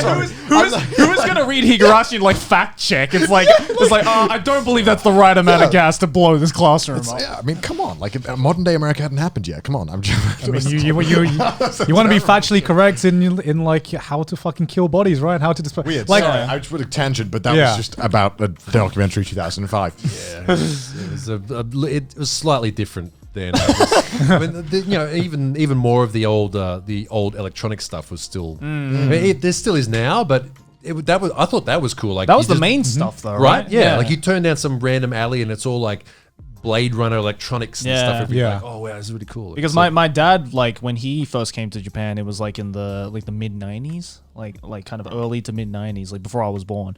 And like back then, Akihabara was called Electric City. yeah. And nowadays, there's barely any of that shit anymore, right? Like the electronics shops and everything are like all behind like in alleyways, or they're Well, like, yeah, there's like the big anime shops that if you actually go in the first level in Yeah. the back, Yeah. you can find all. that's of where that. all the electronic stuff is, right? Yeah. So because like you go out the train and you see like the Electric Town exit or Yeah, whatever. the Electric And Town I remember the first time coming here, I was like, why is it called Electric Town exit? Well, what has this got to do with where are the electricity at all? electrics? Yeah. That's eventually going to be like the anime town exit. I guarantee. Going back to drifting, I'm curious because obviously normal YouTubers, they have this kind of, I buy the camera, I buy the shit, that's it. I probably don't have to spend much more money, unless you're Mr. Beast, of course. Yeah. But I mean, is it hard running a YouTube channel where it requires you to buy a bunch of fucking cars and tires all the time? How much a year do you spend on tires alone? It can depend on the year, but I mean, depending on the car, like one tire can go between say $40 or $40 to $120 per tire, depending on how good it is. So let's say like $70 or $80 a tire. So that's two. Yeah. And a regular track day, you're probably going to go through four. Jesus Christ. If not more, depending on how crazy you go. So I see you upload sometimes weekly, but it was more like it was kind of sporadically over a month, right? Like, Yeah. And is that every single time you're making a video? You're probably doing that. no, well, okay. So I could these days. I think I could. Yeah, Right. For various reasons, because the market for people to watch those sort of videos is much gone up. bigger now. Yeah. Oh, it's huge. Like everyone watches YouTube now. Like everyone, Yeah. it's a thing. That's the only place you can get that sort of content too. Like you can't really get it on TV because it's not on TV or anything like that. Yeah. So right now is there's a good lane for automotive content right now. But the most cost-effective content is going to a meeting or some sort of cool event. Like a festival. Where, like where a you don't have festival. to spend money. You just drive there, walk around going, hey guys, look at all this cool stuff. And the best thing about that is like, if I know what I'm talking about, People will just watch. I'm providing value. Yeah. That's kind of like your Itasha video. Yeah, so which- again, that's another thing that made me confident. Do you want talking to about. explain what that Yeah. whole thing is? Oh, okay. What's an Itasha? Itasha. Okay, so a lot of the audience will know what these are. But so Itasha is those the anime waifu cars Yeah. that are like wrapped with like some character or some theme or whatever. The ones that always get upvoted on your Reddit or pop up in your feed every once in a while. Right. Yeah. You see them like it'll be Like, wow, I've never seen any of these before. Meanwhile, you come to Japan and there's entire festivals for it. Oh yeah. So what Itasha means is, so in Japan, when they refer to a car, like an American car, you can say it's an Amesha, like American car, right? Itasha is usually Italian car, like Ferrari or whatever. Yeah. But they changed the character for, like, Ita, like the katakana, to the kanji for pain. Like Itai. So Itasha literally means pain car. because I mean, as I explained in the video, when you look at it, a normal person looks at it and goes, well, so basically, it's literally more like cringe car. It's a cringe car. Cringe car. Yeah, Cringe car. Cringe car is the most accurate way of putting it. But the people who drive those sorts of things, they just don't care. They're like super hardcore. And this is my waifu, and I love her. And there's not much bigger of a flex than like how to represent your waifu. Slap it all over your car and drive around in it, right? Yeah. That's like the next stage from just wearing like a t-shirt with your glasses on, right? Yeah, exactly. Yeah, absolutely. It's it's the step up. It's the t-shirt, then it's like the, what do you call it? The armor, like the badges where they have all the full. Oh, the Komachi stuff. Yeah, right. right. And then it's like up from, you have and then it's a plushie, and then it's a figurine, and then it's a car. And a lot of the cars too have, they put the like the Nesobettis in there and stuff like that on the dashboard. And things like that. Yeah. So some of the most popular content I've done on Twitch and also on YouTube was this Itasha show. Yeah. That they run every year in Tokyo, down in Odaiba. They didn't run it this year, unfortunately. Obviously. Everything's cancelled this year. Everything's cancelled, unfortunately. No surprise. Yeah. But so when I made that video, this was before I knew there was such a big crossover in audience between anime and cars. And cars. Like, it's sort of like the Japan anime cars. There's actually a big crossover in the middle there. Right. And even people who are like maybe not necessarily into cars, like people who watch Initial D, they'll enjoy it because it's a cool story and it's action, whatever. Yeah. So there's all this sort of stuff too. So I went to the show and I thought, okay, how am I going to cover this show? I don't want to be like full on weeb. Hey guys, look at this. Look at this. Look at this big titty anime girl. Yeah. 34th edition anime girl from the one manga panel that you all know. I know it. Right? Like, I didn't want to come across didn't want to alienate my car audience, but I still wanted to. You can say it. You didn't want to come off as cringe. No, I didn't want to. I wanted to hide my power level as much as possible. But level 1 weeb. Yeah, right. So I walked around the show talking about. I know about the car, and this is the character. Like, I explained, like, okay, this is like this show. It's about this sort of thing, whatever. Yeah. Oh, this is Madoka. This show is based Madoka. It's a bunch of magical girls, and they all die horribly. It's really good. Well, so I've heard. I don't know. I haven't watched myself. I've just heard things. And I'm making jokes too, like, I wonder what these guys' girlfriends think if they go pick them up from the train station, these cars. Oh, wait, who am I kidding? Ha ha ha. Like, sort of like trying to. Meanwhile, on the inside, you're like, God, I wish that was me. You're 100% right. So, and some people actually took big offense to, like, oh man, show some more respect to these things, man. It's like, don't you you should be able to understand I'm actually it's one of clearly the an inside joke, right? Right? So anyway, so that got really popular, and all of a sudden I realized, I've got this audience. And then next time that show ran, I did a live stream on Twitch. Right. And it's probably one of the best, maybe not the biggest numbers I've ever done, but probably the most engagement I've ever done. Right. I blew out my data for that day. I'm like, no, we're going to keep going. It's great. I covered this whole show. It was really good. I actually talked to TV. There was a TV crew there, and they talked to me, and I didn't actually make it on the show. I think because they asked, like, so what do people overseas think of these cars? And Japanese TV wants the nice response. Oh yes, they're very wonderful. And I basically sort of said, like, because I was on the live stream and I didn't want my audience to think I was trying to be fake or something. Right, so it's like, a lot of them say, like, there's a lot of, like, really young girls in the cars, and they think that's kind of weird.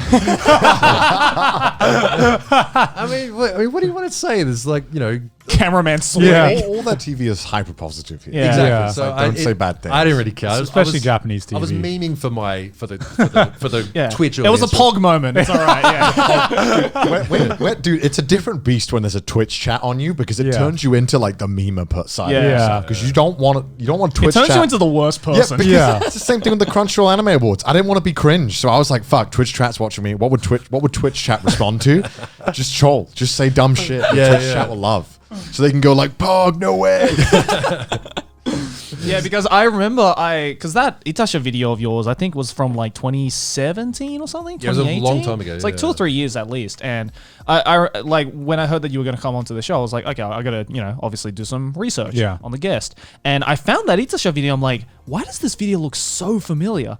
And I remember I watched that video, I think maybe 2 or 3 days after it came out because I don't know if you remember, but like that video initially was getting recommended everywhere. Because I watched that video as well back then. Oh, really? Yeah, it was. What he's trying to say is algorithm. He knew you before you were. I knew you before you were big. Yeah, but it was cool as well because I obviously knew very quickly that as you were kind of explaining the different shows and whatnot, I could very clearly be like, oh yeah, this guy knows this shit. But he clearly just doesn't want to show it all. It's like, yeah, this guy's definitely a weeb. I've been a closet weeb before. I recognize my fellow brethren.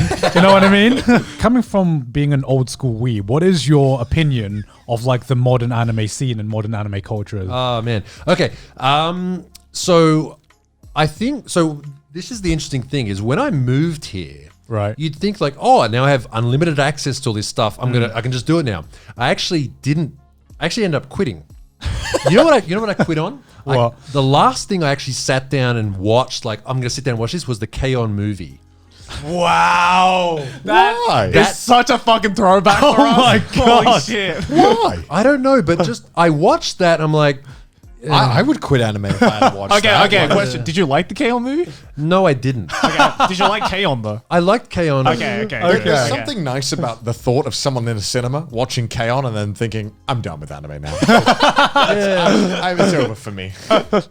I don't know if it was, maybe it was just that's enough, or maybe it was because a combination of now I'm in Japan, it's all this stuff that you see doesn't feel as unique and as well, it's there. It's not as romanticized anymore, right? Would you say? I don't know if I read it somewhere or someone's told me this, but when you come to Japan, you realize that manga artists are they're not creative. They're just really good at representing real life in a very consumable way. Right. It's true. Yeah. And that's not a bad thing. Obviously, that's great. You get, that's really good about reading the sort of the daily life genre, like K-On! like Yotsuba, all those sorts of things where it's all the stuff you see in those is real life, just sort of compressed into a form where you can consume it all really quick. And I think that's a great thing. That makes it really enjoyable to read or watch or whatever.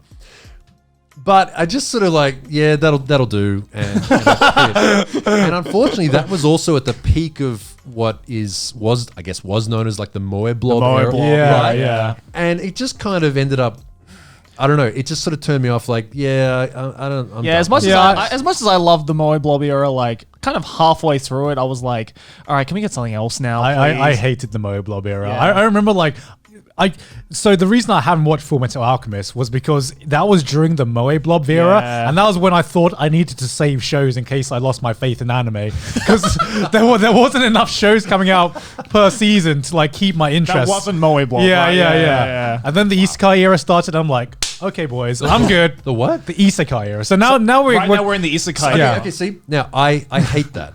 I'm sorry. I like that. I'm sorry. I like that you hate that. I'm sorry, everyone. I just can't stand isekai. No, it's boring. No. Yes. I don't want to see a bunch of normal teenagers in some fantasy. I get it. It's cool, but it's not cool. As someone who likes the Isekai era, I can definitely say most of it is fucking trash. It's not self-aware enough. It's it's basically an RPG game, but it's real. It's all of you would get annihilated the first time you faced an enemy. All these characters and stuff. That's true. What's the original? There's a one called Escaflowne. Do you know that one? Yeah, I know that. I guess that's an original sort of isekai. That was an isekai before the modern isekai formula really started. That was good, I think, because it was like you were dragged into this world and it was all this crazy shit. Yeah. Whereas now it's more this is us, yay. And it's just I don't know, that just turned me off even more. Yeah, I'd say Gun and I covered this when we did an isekai anime tier list, but Escaflowne and Now and Then Here and Now are probably the two shows from the 90s that really kind of built the foundations. I'd say there's Inuyasha as well. And then Dot Hack came along and kind of put in the whole video game aspect into the isekai thing, and then And now we're here, and it's just kind because of... I feel like Isekai back then, it was all about you get transported to this world, but it was always about finding your way back home. You know what I mean? Because it was always a desolate kind of rough world to be in, but now it's all about...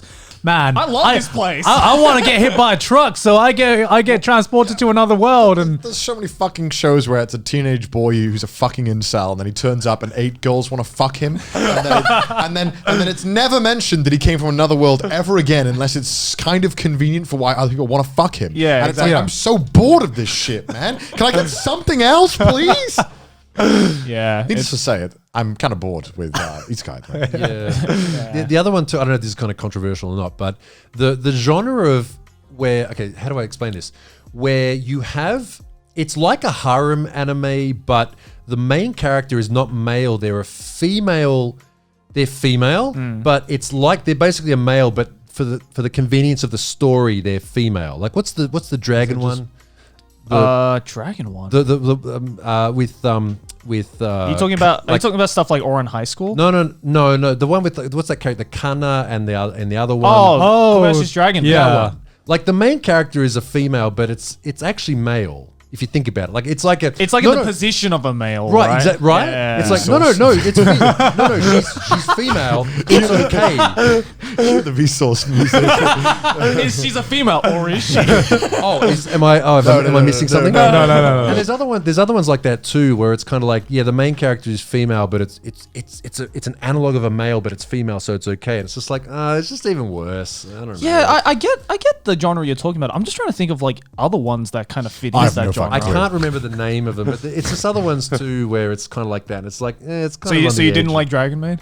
No, I didn't like. Really? That. It's just kind of too on the edge of like, it's not actually lewd, guys. Yeah. But it is.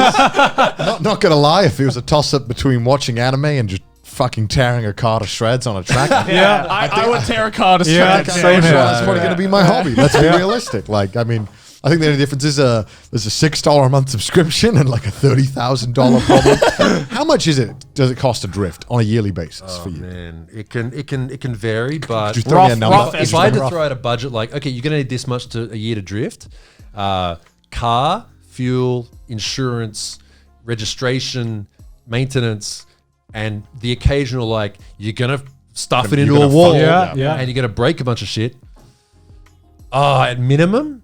Maybe like $30,000 if you want to drift maybe once a month or once every couple of months at like one track day. I mean, needless to say, the kids don't get good Christmas presents. No, well, I mean, I'm kidding. Would you like a Noriyaro hoodie? You just give them your own merch. You're like, Daddy's got you something special. It's a fucked up tire. Oh, man. Here you go. You just can't touch this. just buy them and use their tires and like, are you going to use that? If you can't use that, Daddy can use that, you know? Some premium oil for you here, children. Have you ever thought about getting an Itasha yourself? yes. Oh, really? What would you get? What would you get? What would you I get? love there's zero hesitation in that. He was like, of course. I'm okay. I turned 40 years old this year, so I don't know how. I really don't know. See, there's two ways you can do this. There's the one way where you can just be shameless and like, this is my waifu.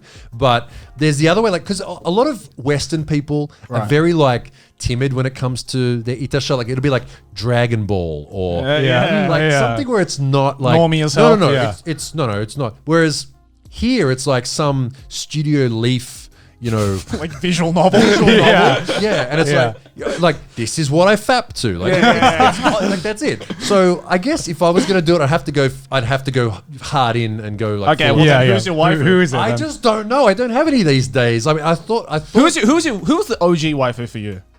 Like the one that you first was like, yes, this is my waifu.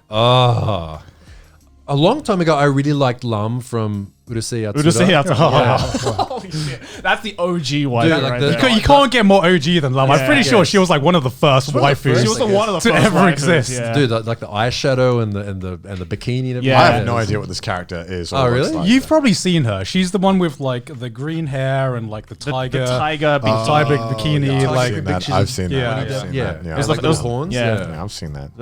I just got this great image of you like rocking up to your kid's school in like an Idol Master car one, no, just I would like never picking do out the that. kids, like, come on, kids, get in. It's like, that's not my dad. That's not my dad. Man, I got in trouble because like I just drive a van now. It's like a regular looking sort of van. But the van I had Free candy. the van I had before was I'm probably gonna do this with my current one because so drift people, their thing is stickers. Right. Like I guess it's sort of, I mean, a lot of things do that too. But like you meet someone, here's my sticker, here's your sticker. I got a huge collection of I've done like sticker sorting streams on Twitch, and so I'm like 3 of them. Wow. So it took like 6 hours, I guess, to do them all.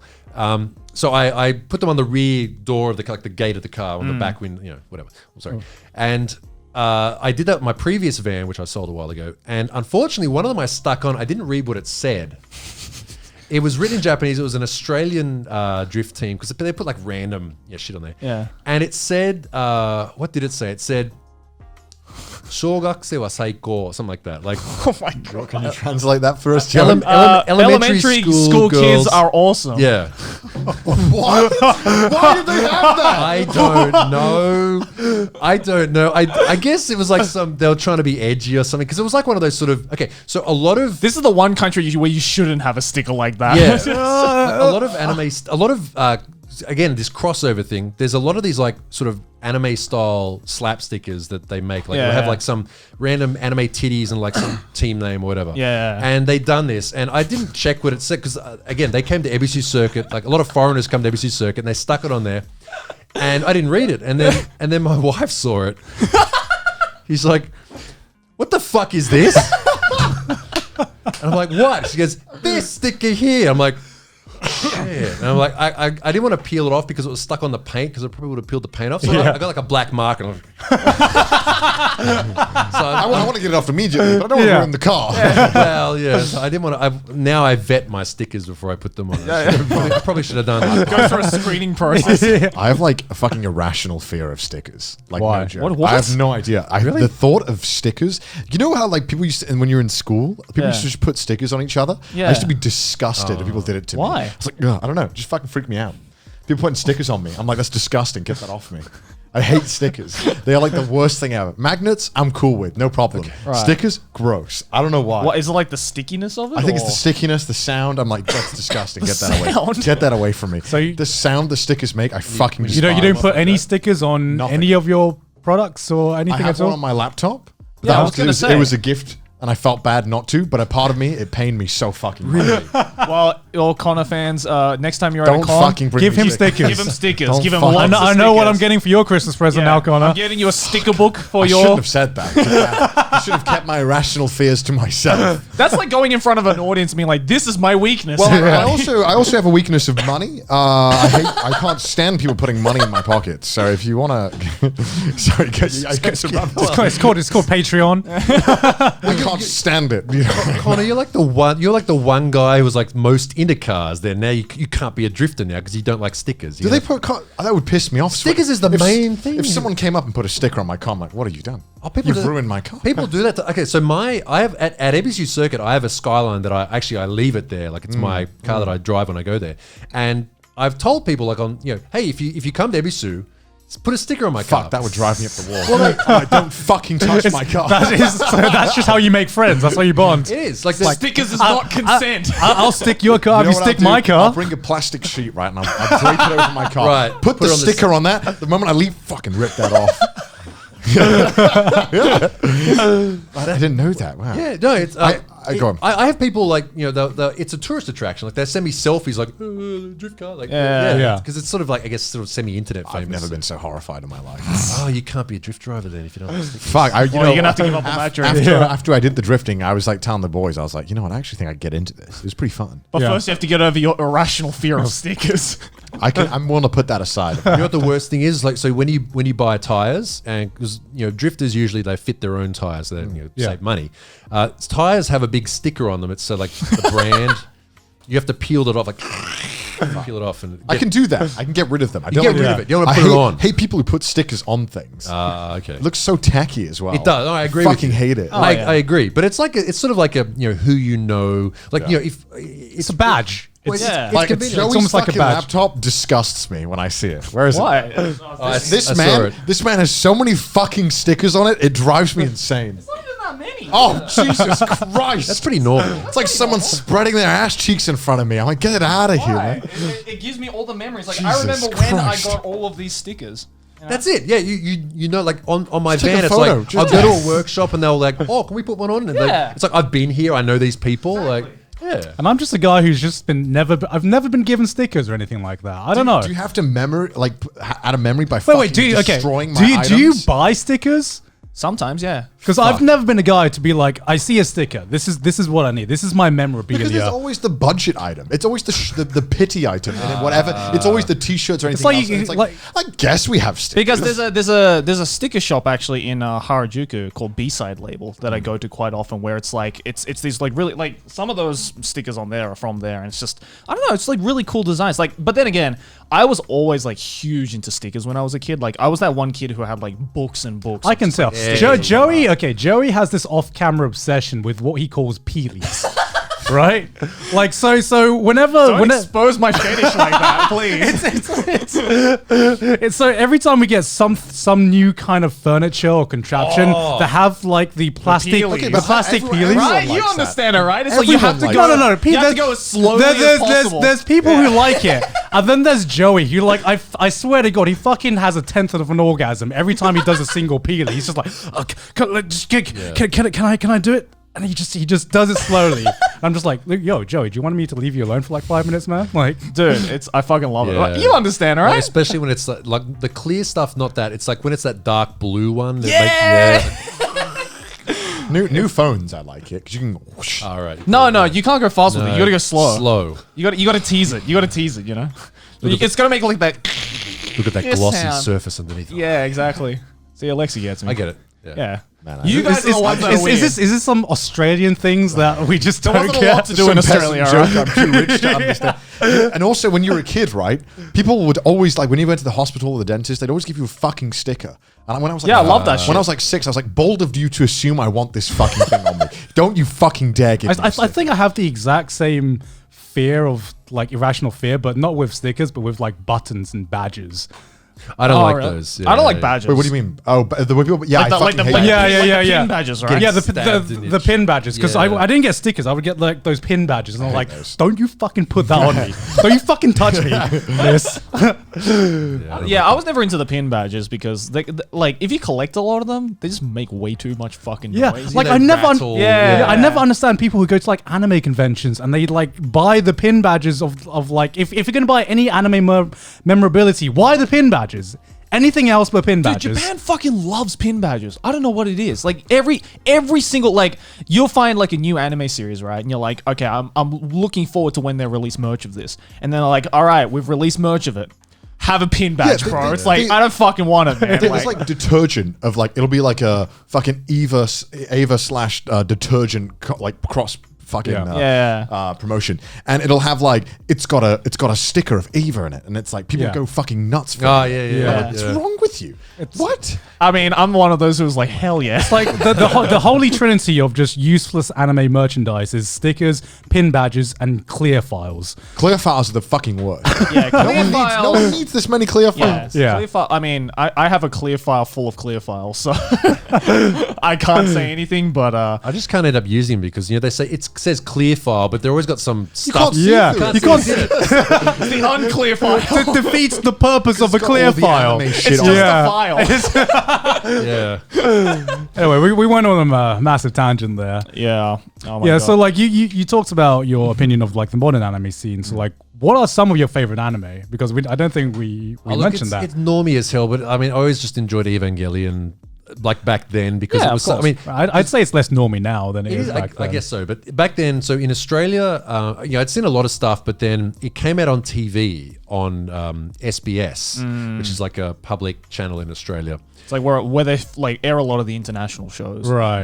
Yeah, it's they show like there was a guy called Des Mangan who presented like the cult movies and stuff, and sometimes it'd be anime, and I was like, anime's on tonight, yeah. Like, back then whatever you could get, you took it, like because Right. it'd be professionally subtitled, it'd be really good, and they would show Evangelion.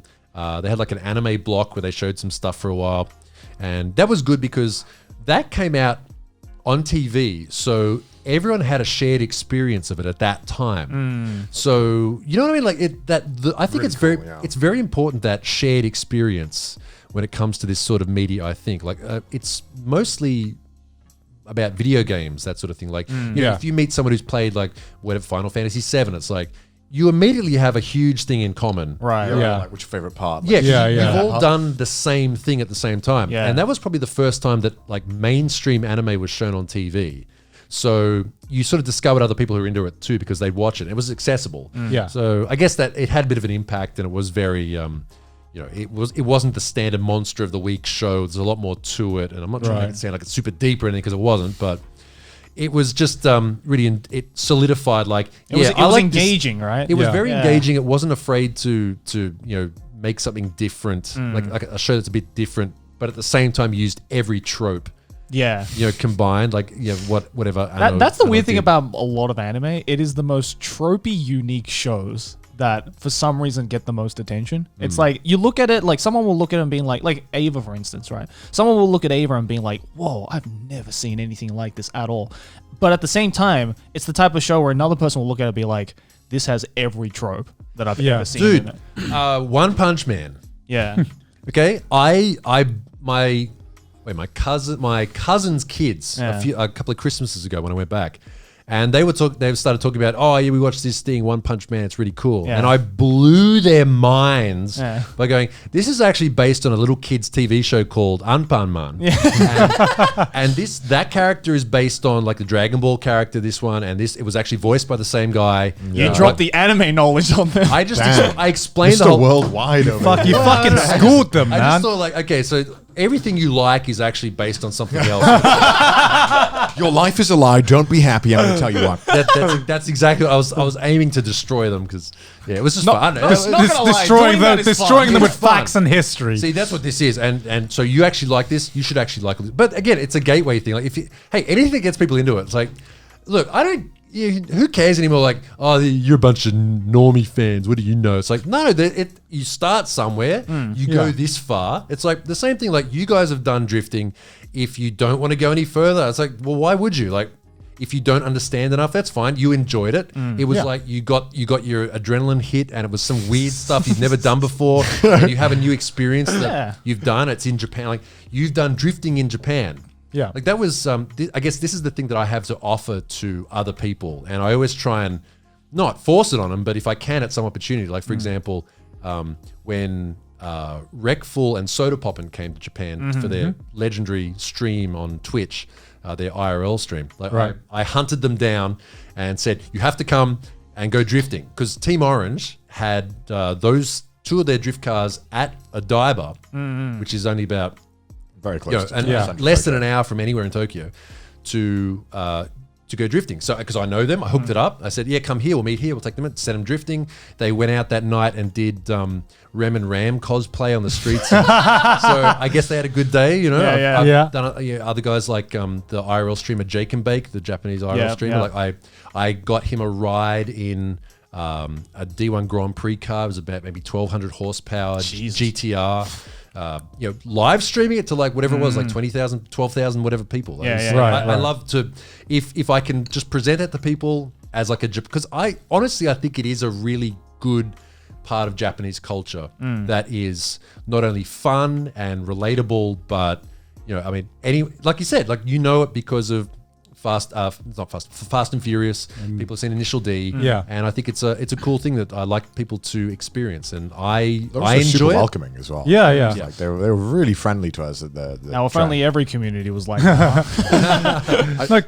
Go ahead. Okay, no, because I was going to say, I mean, like, you talked about how to, getting people to experience this for the first time. I mean, I'm sure we've done that, like introducing our friends and everything into anime, where we can just like recommend a show or something. But I feel like it's infinitely harder with drifting because, like, as we've talked about, the barrier of entry is like so high, and I feel like it's one of those hobbies where no one just casually drifts. You know what I mean?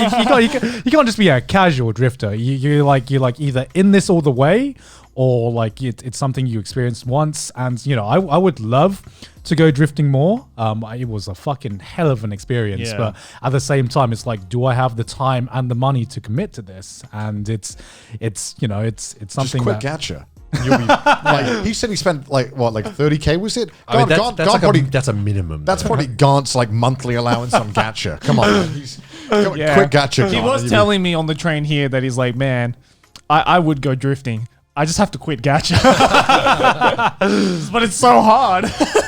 I think one thing that I really appreciate about your channel in particular, and to anyone listening, that whereas a lot of YouTubers here who live in Japan who are foreign, it feels like an outsider looking in on a lot of the content. And what was really refreshing, I think, from your videos, what I got was that it was like you were in it with them, and that you knew all the big players in the scene. Yeah. It was really cool seeing that aspect, because I thought when I first watched your videos that it was going to be like, hey, I'm here, let's find out what's going on, I'm going to see what's happening. But you were like saying hi to everyone knew you. It was so cool. It was I rolled deep. It was really cool seeing that, like, you get a YouTuber in Japan who is really deep in the scene to the point of where, you know, even the people in the Japanese scene would know you. And, it's really cool seeing that. That mostly came from the fact that back in the day when I was doing journalist work. You've been around so long. Well, it's like if I want to get access to cool stuff, I have to make friends. I have to get known to people and have to show them.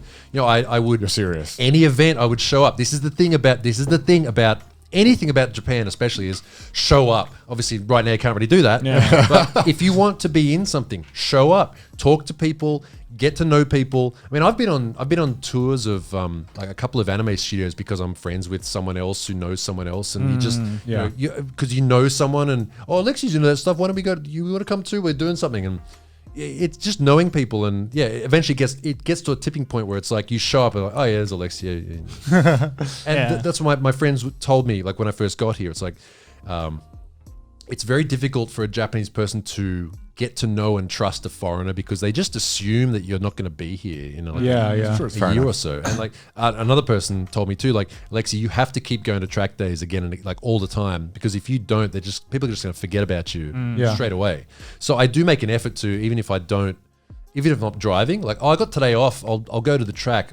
Maybe I'll take my equipment with me. Maybe if there's something cool, I'll make a video, but otherwise I'll just hang around and talk to people and, you know, walk through the pits and everyone, morning, ohayo. And then eventually they'll come to you. Oh, actually, ohayo. Like, and they'll have something cool, like, and someone will be like, oh, are you driving today? Oh no, I just turned up. It's like, oh, you want to take my car out for a couple of laps? I'm like, hell yeah. I got my helmet in the van. Like, I'll bring my helmet with me just in case. Maybe go for a take the shirt off like the whole kit. I'm ready. Got my race suit on.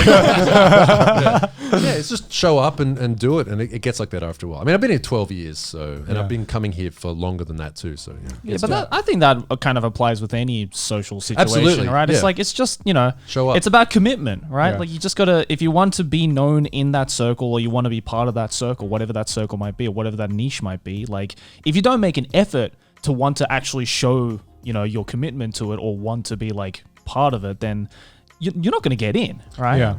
So I mean, like I was going to say, like, it's the same thing with, like, you know, with like the anime industry as well. Like, once you know a couple of people, it's such a small industry that your face just gets known everywhere as long as you're staying committed to it. Like, that's really the only reason why, like, any of us have, like, that's just like our friend Nabi in, like, a nutshell, right? Yeah, exactly. He just seems to know everyone, and when I ask him, he just says, oh, you know, I just know a guy who knows a guy who I've just been around enough. I just make you know, go around and just make myself known. Yeah, like, that's so. But the thing is, that's like so much easier said than done. Yeah, you know. Yeah. Because it is a lot of commitment, and it does take time, and, you know, it's not guaranteed either that you're going to get results. No, it's just you just gotta build up recognition and everything. Because it was interesting you mentioned the point that people in Japan just assume people are going to be living here like unpermanently, because having lived abroad in like a few different countries, you know, there's like, you make some expat friends sometimes, right? Who you could be like the closest friends with them for like a few years, but then eventually they're going to move back. And it's really hard building up a friendship from zero again, when you know sometimes that people aren't going to be here in like 2 or 3 years. Yeah, I've definitely noticed that I made some friends here when I just moved here, and I'm like, oh cool, I'm making friends, and then they left. I was like, damn. Finally started getting a good list of friends going, and they all just fucking left. Can you imagine they had their own problems? How dare they? No. The audacity. The audacity. The audacity to have nationalities aside from the place I'm living right this moment. I have to ask, because you've seen our drift special. Who was the best drifter? You. And why was it me? Thank you. Thank you. I mean, Was that really the question you needed to ask there? I wanted to just make, I wanted You, to feel you, good might about as just, myself. you might as well just ask the question, Alexi, can you just give me a hand job right Yeah, now? yeah, just want to whip your dick right out please. right now. It's ready. Come on. It's okay. I already got his PayPal email, so it's fine. Slips in the 20. No, Okay. I must admit, even though we clowned on you in the episode, you clearly were the best drifter. You just fucked up in the Yeah, I test. just That's fucked all. up in the end. Right. I mean, that test was bullshit. It was fake because news. I clearly won the election. Well, you were the most sort of confident with Yeah, it, yeah. so you got a bit too hectic Yeah, with it. definitely. Yeah. That's why. Yeah. I would like to argue, though, that the starting position was a little different, you know? Like you were clearly That's the your fault. most... You were the most experienced. you were the most experienced with driver the manual Yeah. driving. out of all of us. Look, like I said before, you all got to, like, I watched the video and I thought, oh yeah, that's about right. Like, from what I've seen, it wasn't really any different. Like, if you haven't, the prerequisite for learning how to, maybe learn how to ski, the prerequisite is being able to stand up. Like, Yeah, to start. yeah. Like, if you can't stand up, then you're not gonna be able to do it. Like, so if you're not used to, drifting, to driving a manual car for such a long time. Also, those cars have a clutch, which is kind of, That clutch was weird. Yeah. Well, their design, was it making it like a rattling sound when you put the Yeah. Yeah, and also Yeah. I feel like a normal clutch, like if I touch it a slight bit, I feel it in the car. Yeah. This one I had to fucking slam it it's a down to long get way down. anything out of it. So the clutches in those, because you're constantly slipping Fucking them. it. So Yeah. so the clutches are made to take a lot of heat and also That makes be sense. kind Yeah. of grippy. So they're not easy to drive. So they're definitely not easy to drive. Even Yeah. though the car looked didn't look too extreme. Yeah, they're kind of a pain in the ass. Look, even I do that. I left my Mark II at the tuner shop like last week, and he lent me like his drift car, like one of his personal drift cars, just as the courtesy car. And I was like, right. What this? He's like, yeah, I got too many of them. Just take that one. Too many of them.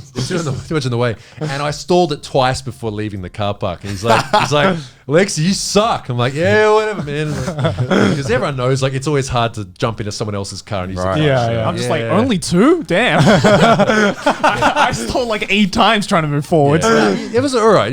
You all did good. It was. I think it was good. You'd be able to drive a normal manual car because even for me, I stored it a lot and I'd gotten used to it, but like the biting point is like so small Yeah. and it feels like you're gonna break the car as Right, well, and, right. and you go like 1 millimeter above and it just stalls. Right. Like there's no leeway at all. Yeah. They're a little bit tricky, but Yeah. I mean, you all did pretty good. It was an enjoyable video, and like, even I enjoyed watching the whole thing. Oh, so, we got it. Yeah, that's good. That's a W. I wonder how, because we obviously didn't get to go on the serious track or anything, right? How do you transition from just doing your little fucking donuts to like actually going on a track? Like, because there has to be some, like, how do you, Is there like a test? how do you in between that? Because how do you learn? Because it seems like there wasn't really a way.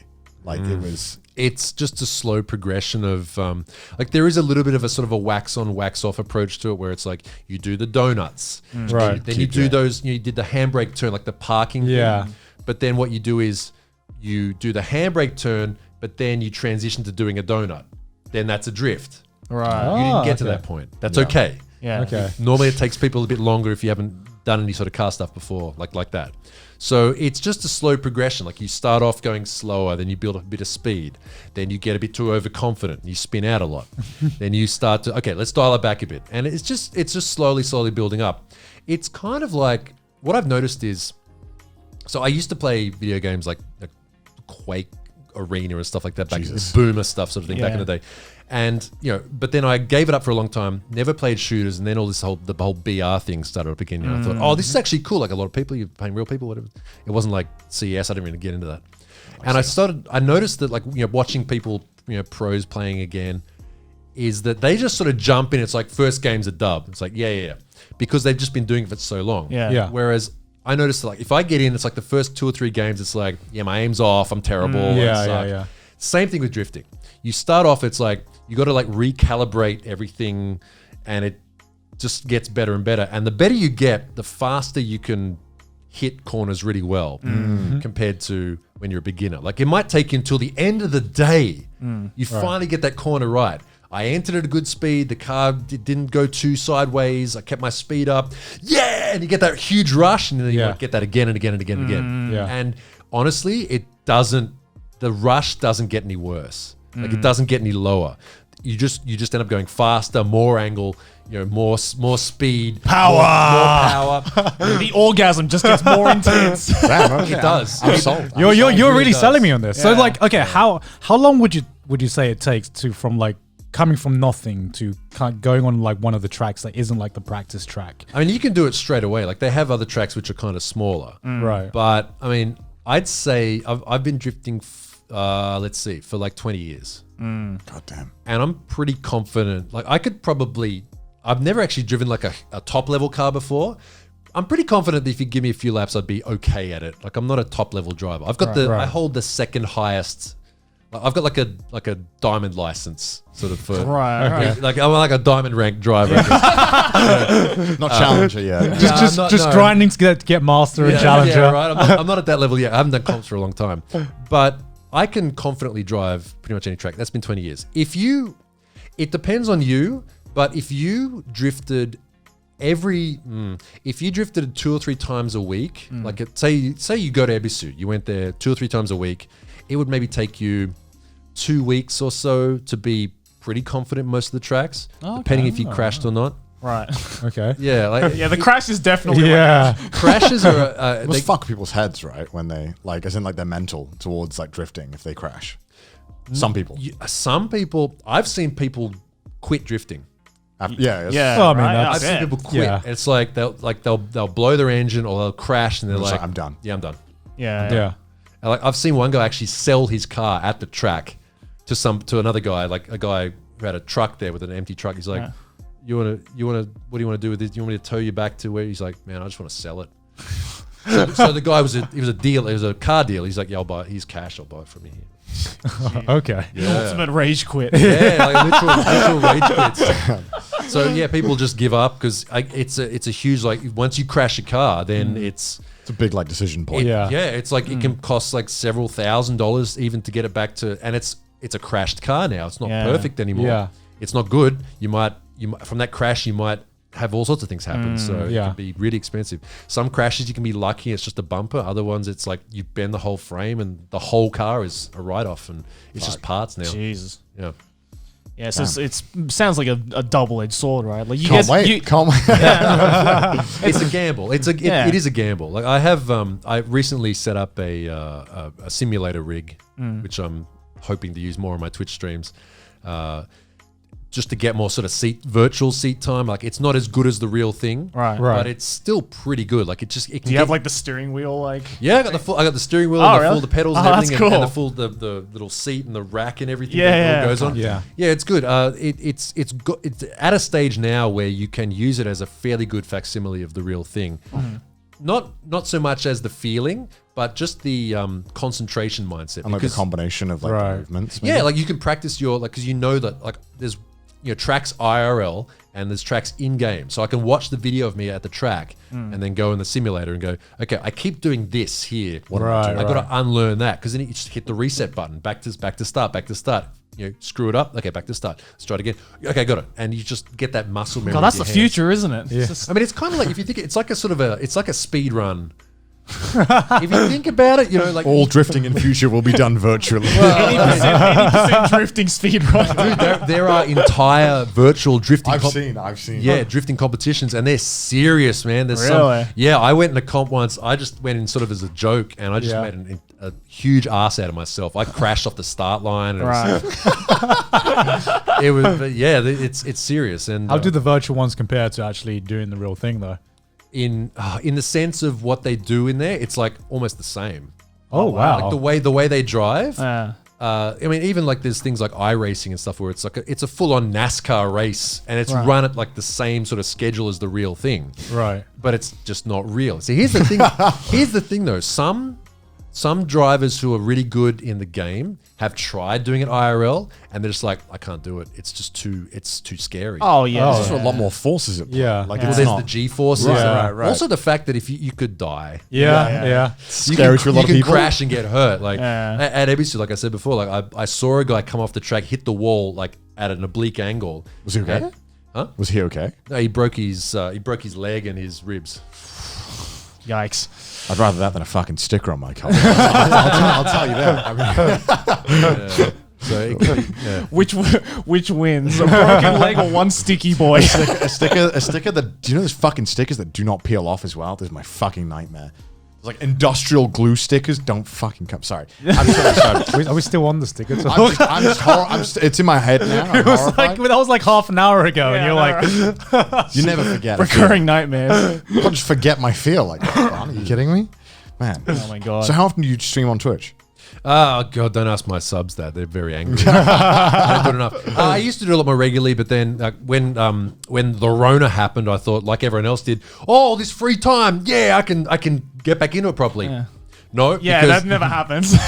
it just made it even worse. My aim is like twice a week. I want to do some more like sim stuff, also IRL. My next goal is to do a full track day as an IRL stream. Now, What is your Twitch? I've sort of, what's that? What is your Twitch? It is, unfortunately, it's Noriyaro Japan. Noriyaro Japan. I couldn't get Noriyaro. Check him out. Check him out. Add that on the end there, but yeah, it's mostly car related stuff, like either car games like My Summer Car or other sort of indie games and stuff like that. But I also want to do more IRL stuff now that all this sort of stuff has started calming down. Yeah. Track days are running again. I want to get like the backpack and all that sort of stuff and do a full track day. I think that would do really well. Yeah, that'd be sick. Well, all of my, if you sort my highlights, like all the biggest highlights are all like IRL stuff, in the car, so Yeah. drifting. So the best thing about that is like you don't know what's going to happen. Yeah. I can crash in every corner. It's like something, They're all waiting. yeah, they're all waiting there. Crash, crash. Oh. But then sometimes something really cool happens. Like I think I was in a car actually with Suinaga, the guy you rode with, right. at Ebisu. I was riding passenger and he got like within a millimeter of the car in front. We're doing like third Holy gear. shit. And chat is just going nuts. Pog! Pog! And then was he just like laughing like he always does? Yeah, he just like I fucking love that guy. Just his laugh is just so like emotionless and yet it's just so maniacal. I fucking love it. I've never seen a handbrake move like that. Yes. This man was Yeah. like pumping Oh, it yeah, up. yeah, Yeah. I was like, what the fuck is happening? It was insane. The man was insane. Because He's absolute legend though. I remember when we were like learning the handbrake turns, and just like that one session gave me like the fucking worst wankers cramp I've ever like felt in my life. Just going, Wankers cramp. I've never heard of this word. because it's the same kind of movement, right? Like, God. unfortunately, Whatever. Where is your dick? down in your leg. Cranking it up like Jesus. No, because I've never had to crank it like that hard, and it just was a movement that my arms weren't used to, man. What can I say? Oh my God. But it was fun as hell. that's a normal thing though. You do get. Also, you hurt your hand, right? Yeah. Let me tell you. Okay, never put your thumbs inside the steering wheel. I think that's exactly what I I think he was scared to death, so he was gripping Yeah. it. No, I guarantee you Yeah. that's what happened is because what you do is you put your thumb inside the steering wheel, Yeah. and then when it counter steers, Yeah. the spoke of it comes around and wangs you on the fingers. Yeah. But that happens a lot. That's Same exactly thing as you with the because wanking that's cramp. exactly like now that I'm thinking about it, like if I was holding it like this, where I injured myself is exactly where that spoke was. Yeah, so. it's a really good. They should have told you that. It's thumbs Come on, thumbs Ebisu. out. What the fuck? I mean, I didn't think we were going fast enough for it to fucking matter to grip onto the thing. I was like, woo, like. Well, sorry that you're a fucking We natural. were going man. slow. You don't have to hold on. I've never driven a manual. Give me a fucking Where break, do you think man. the car was going to go, Joey? I don't fucking know. I was scared. Anyway. Keep bullying you. Yeah. Anyway, so yeah, it's been lovely to have you on. thank you very would you like much for to coming shout on. out anything on your end? Well, I have a YouTube channel, Noriyaro. It's car stuff. I do want to do more. If there's more Itasha shows, and I eventually want to do an Itasha as well. We got to come out. So. Yeah, we got check that out. Yeah. Actually, this, I would love to see Anita show. Itasha Festival. Yeah. I'll 100% let you know. Also, so this weekend I'm going out to a track out in the middle of the mountains in Gunma, which is actually it's actually an old school cycling track. It's like a mountain road sort of thing, but it's actually they use it for drifting now. So Rip it's like cyclists. Yeah, right. it's going to be a like a sort of simulated toge drifting, and all these cool guys are coming. How many out, so cyclists can we drift into? that's pretty cool. And I've got a bunch of other stuff coming up. I don't know. So yeah, check it out. All the by- social links. By the way, I brought a little present. I see you have a lot of things on the walls here, so I brought a little. is it? The little A86 from Initial D. It's even from got the tofu thing Yeah. on the side Oh, of it. that's so cute. my collection. I thought put it over on the shelf somewhere. yeah. Hell yeah. Thank you very much. Thank you. That's so cute. I love it. Look at all these beautiful patrons. Yes. Yeah, Thank you very much to the patrons for supporting us and also supporting the Drift episode that we did. It's all led up to here. And also, like we've talked about this from like our perspective, but if you ever get the chance to try out drifting, even if it's just being driven around a track, I highly recommend it. As we've said, it is an adrenaline rush like you've never felt before. These guys have just turned fucking 3 right now. I don't want to do it. But yeah, if you'd like to support the show, make sure to go over to our Patreon. Also, check us out on our subreddit and our Twitter. And if you want to listen to the show on audio, then check us out on Spotify. Yes. Links in the description. Follow this beautiful boy. Yes, absolutely. Go check out all the links to Noriyaro stuff down in the description below. And thanks for coming on. Thank you very much for having me. Hope you have it's great. It's been hope you've had a good time. Awesome. Awesome. And with that said, that's everything for today. We will see you guys next time. Bye-bye.